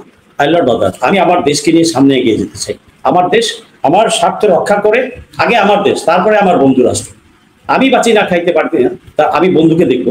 সেটাই তো দিছি গত 16 বছর। বন্ধু রাষ্ট্র বলে ট্রানজিট ফি নেন নাই, বন্ধুকে পোর্ট দিয়ে দিচ্ছেন, রামপাল দিয়ে দিচ্ছেন, ওইটা দিয়ে দিচ্ছেন, ফেনী দিয়ে দিচ্ছেন, আদানিকে দিয়ে দিচ্ছেন, বিদ্যুৎ সেক্টর 900 একর জমি দিয়ে দিচ্ছেন, সবই দিয়ে দিয়েছেন। আষ্টে পিষ্টে সব জায়গায় ভারত তার এবং সকল রাষ্ট্রযন্ত্রে বসে গেছে। তো আল্লাহর দয়া দুধের বাচ্চাদের হাত দিয়ে ধরে উনি আমাদেরকে মুক্তি করেছেন। তো আবার কি আমরা এই ভারতের কবরদাহ্য হতে যাব? ইট ওয়াজ ম্যাটার অফ টাইম। আর কয়েক বছর থাকলে হাসিনাই ফ্ল্যাগ চেঞ্জিং সিরিমনি হইতো, আমার ফ্ল্যাগ চেঞ্জিং সিরিমনি হইতো, ম্যাপটা চেঞ্জ হইতো, অঙ্গরাজ্য হয়ে যেতেন। এগুলা আপনি পছন্দ করেন আর না করেন, বিশ্বাস করেন আর না করেন, কেউ করুক আর না করুক, বাট এটা হতো। সেই ষড়যন্ত্রই চলছিল, সেদিকেই আগাচ্ছিল। আমরা অনেক কিছুই, সাধারণ মানুষরা অনেক কিছুই জানি না, এবং পলিটিক্যাল পার্টি যারা, তারা জানলেও আবার জানে না, কারণ ওখানে ধান্দা আছে, পয়সার স্বার্থ আছে। যাই হোক, ধন্যবাদ। আমি আগামী জেনারেশনকে বলবো, জেনারেশন জেডকে বলবো, তোমরা পিছনের দিকে আর হাঁটবে না, সামনের দিকে হাঁটবে। 2071-এ বাংলাদেশ কোথায় নিয়ে যেতে চাও সেই লক্ষ্যে কাজ করে যাও। আমাদের বুড়াদের মধ্যে মতবিভেদ অনেক আছে, পার্থক্য আছে, সবকিছুই আছে, এটা থাকবে কিয়ামত পর্যন্ত থাকবে। বাট আমার কথা হচ্ছে, যারা রক্ত দিয়েছো, যে যোদ্ধারা মাঠে ছিলে, আহত হয়েছে, কত এই রক্তের সাথে যেন তোমরা বেইমানি না করো, রক্তের সাথে যেন আমরাও বেইমানি না করি। এই জিনিসটা আমাদেরকে বুঝতে হবে। দেশের স্বার্থে সবসময় জাতীয় ইস্যুতে প্রতিটা রাজনৈতিক দলকে আগামীতে একমত হতে হবে। একমত যদি না হয়, আস্থা করে চলে যাবে ওই দল। আমরা ইতিমধ্যে সিমটম কিন্তু দেখতে পাচ্ছি এই একটা ডাকসু নির্বাচনে। আরো দেখেন কি হয়, সামনে আরো কত কি ইভেন্টস আসে, ইউ উইল সি। এটা আর একটা দর্শক ফোন করেছিলেন যে আমাদের বাইরের দেশে বসে হুমকি স্বরূপ কিনা। আরে হুমকি স্বরূপ কি, তো হুমকি তো চালাই যাচ্ছে, প্রতিদিন মিছিল করতেছে, এইখানে গ্যাঞ্জাম করতেছে, ওখানে স্যাবোটেজ করতেছে, সব জায়গায় তো করছেই। এটা নতুন করে বলার কিছু নেই, এটা করছেই। এবং ধরে রাখেন করবে, 2,500, 5,000, 2,000, 4,500 কোটি টাকা ঢেলেছে, এটা করতেই থাকবে তারা। এটা তার জায়গায় যদি অন্য কেউ সিনা নামে, এটা করতেই থাকবে। তো আমাদের কাজ কি? আমাদের কাজটা আমাদের করতে হবে। আমরা আমাদের জাতির স্বার্থ রক্ষা করবো, আমাদের সন্তানদের স্বার্থ রক্ষা করবো, আমার দেশকে আমরা সামনের দিকে এগিয়ে নিয়ে যেতে। সামনে একটা সুষ্ঠু ভালো নির্বাচন হোক, এবং সেই নির্বাচনের রেজাল্ট আমরা মেনে নিব, যেটাই হয়। বাট হওয়া দরকার সুষ্ঠু নির্বাচন। সুষ্ঠু নির্বাচনের জন্য সরকারকে প্রস্তুতি নিতে হবে, নির্বাচন কমিশনকে প্রস্তুতি নিতে হবে। শুধু গায়ের জোরে বলে দিলাম আমরা রেডি, আরে ভাই রেডি, আপনি একটা মিছিল সামাল দিতে পারেন না, একটা ফায়ার ফাইটিং করতে পারেন না, একটা বিমান দুর্ঘটনা ট্যাকেল দিতে পারেন না, আপনি কিভাবে রেডি? রেডি করলেই তো হবে না। অনেক পরিবর্তন আনতে হবে। আর আগামীতে আরেকটা জিনিস, লাস্ট পয়েন্ট, যদি ইউনূস সরকার আগামী কিছুদিনের মধ্যে তার উপদেষ্টা মণ্ডলীর মধ্যে পরিবর্তন আনেন এবং গুরুত্বপূর্ণ পদগুলোতে পরিবর্তন আনেন, আমি ইন্টারিম গভর্নমেন্টকে রিকোয়েস্ট করব, গত 16 বছরে যারা বেনিফিশিয়ারি ছিল, হাসিনার বিভিন্ন গুরুত্বপূর্ণ পদে ছিল, হোক আমার এক্স সেনাবাহিনী প্রধান। আসসালামু আলাইকুম প্রিয় দর্শক, দেশ কিংবা দেশের বাইরে যে যেখান থেকে বসে ভিডিওটি দেখছেন সবাইকে অনেক অনেক ধন্যবাদ এবং ভালোবাসা জানাচ্ছি। প্রিয় দর্শক, আশা করি পুরো ভিডিওটি দেখেছেন এবং বুঝতে পেরেছেন বর্তমান বাংলাদেশের যে পরিস্থিতি, সেই পরিস্থিতি তুলে ধরা হয়েছে। বর্তমান বাংলাদেশের যে অবস্থা, সেই অবস্থা তুলে ধরা হয়েছে। আপনারা জানেন যে বর্তমান বাংলাদেশের একটি কঠিন সময় পার করছে, সেই সাথে ডাকসু নির্বাচন, জাকসু নির্বাচন, সব দিকেই শিবিরের ভূমিধস জয় হয়েছে। সর্বোচ্চ বিজয় লাভ করেছে শিবির। সবগুলো প্যানেল থেকে শিবিরের প্রার্থীরা সবচেয়ে বেশি সংখ্যক জয়লাভ করেছেন। জাকসুতে 25টি পদের 23টি পদেই শিবির জয়লাভ করেছেন। ঢাকা বিশ্ববিদ্যালয়ে ভিপি থেকে শুরু করে সর্বোচ্চ আসন সংখ্যা হাতিয়ে নিয়েছে শিবির। শিবিরের ব্যাপক চাহিদা রয়েছে বর্তমান। শিবির বর্তমান ব্যাপক একটি কি বলবো যে ভালোবাসার মানুষে পরিণত হয়েছে এবং তাদেরকে মানুষ বিশ্বাস করছে, ভালোবাসছে এবং আগামীতে হয়তো তারা যে কোনো জায়গায় নির্বাচন করবে, শিবিরের জয়গানই আমরা হয়তো দেখতে পাবো। প্রিয় দর্শক, আমরা আজকে যে লাইভটি দেখলাম, বাংলাদেশের বর্তমান অবস্থা, ডক্টর মোহাম্মদ ইউনূসের অবস্থা, সেনাপ্রধান ওয়াকারুজ্জামান তিনি একের পর এক বাংলাদেশকে নিয়ে নানা রকম কি বলবো যে স্বপ্ন দেখলেও তার স্বপ্নগুলো হয়তো পূরণ হচ্ছে না। সেনাপ্রধান ওয়াকার, রাষ্ট্রপতি চুম্পু, এদেরকে রেখেই দেশ চলছে। দেশ কোন দিকে যাবে, কি অবস্থা হবে আল্লাহই ভালো জানেন। অন্যদিকে বিএনপি যেভাবে কথা বলছে, বিএনপির নেতা কর্মীরা যেভাবে কথা বলছে, ফজু পাগলা যেভাবে কথা বলছে, আওয়ামী লীগ থেকে সরে এসে বিএনপিতে ঢুকে আওয়ামী লীগের মতো ব্যবহার করছে এবং ঢাকা বিশ্ববিদ্যালয়ে অনেক নেতাকর্মী যারা রয়েছে বিএনপির মধ্যে, তারাও ফজু পাগলাকে খুব একটা পছন্দ করছে না। যাই হোক, এই নানা বিষয় নিয়ে আলোচনা সমালোচনা করা হলো। কেমন লাগলো আজকের এই ভিডিওটি অবশ্যই কমেন্টে জানাবেন আপনাদের মূল্যবান মতামত। সবাই ভালো থাকবেন, সুস্থ থাকবেন। ভিডিওটি শেষ করছি। আসসালামু আলাইকুম।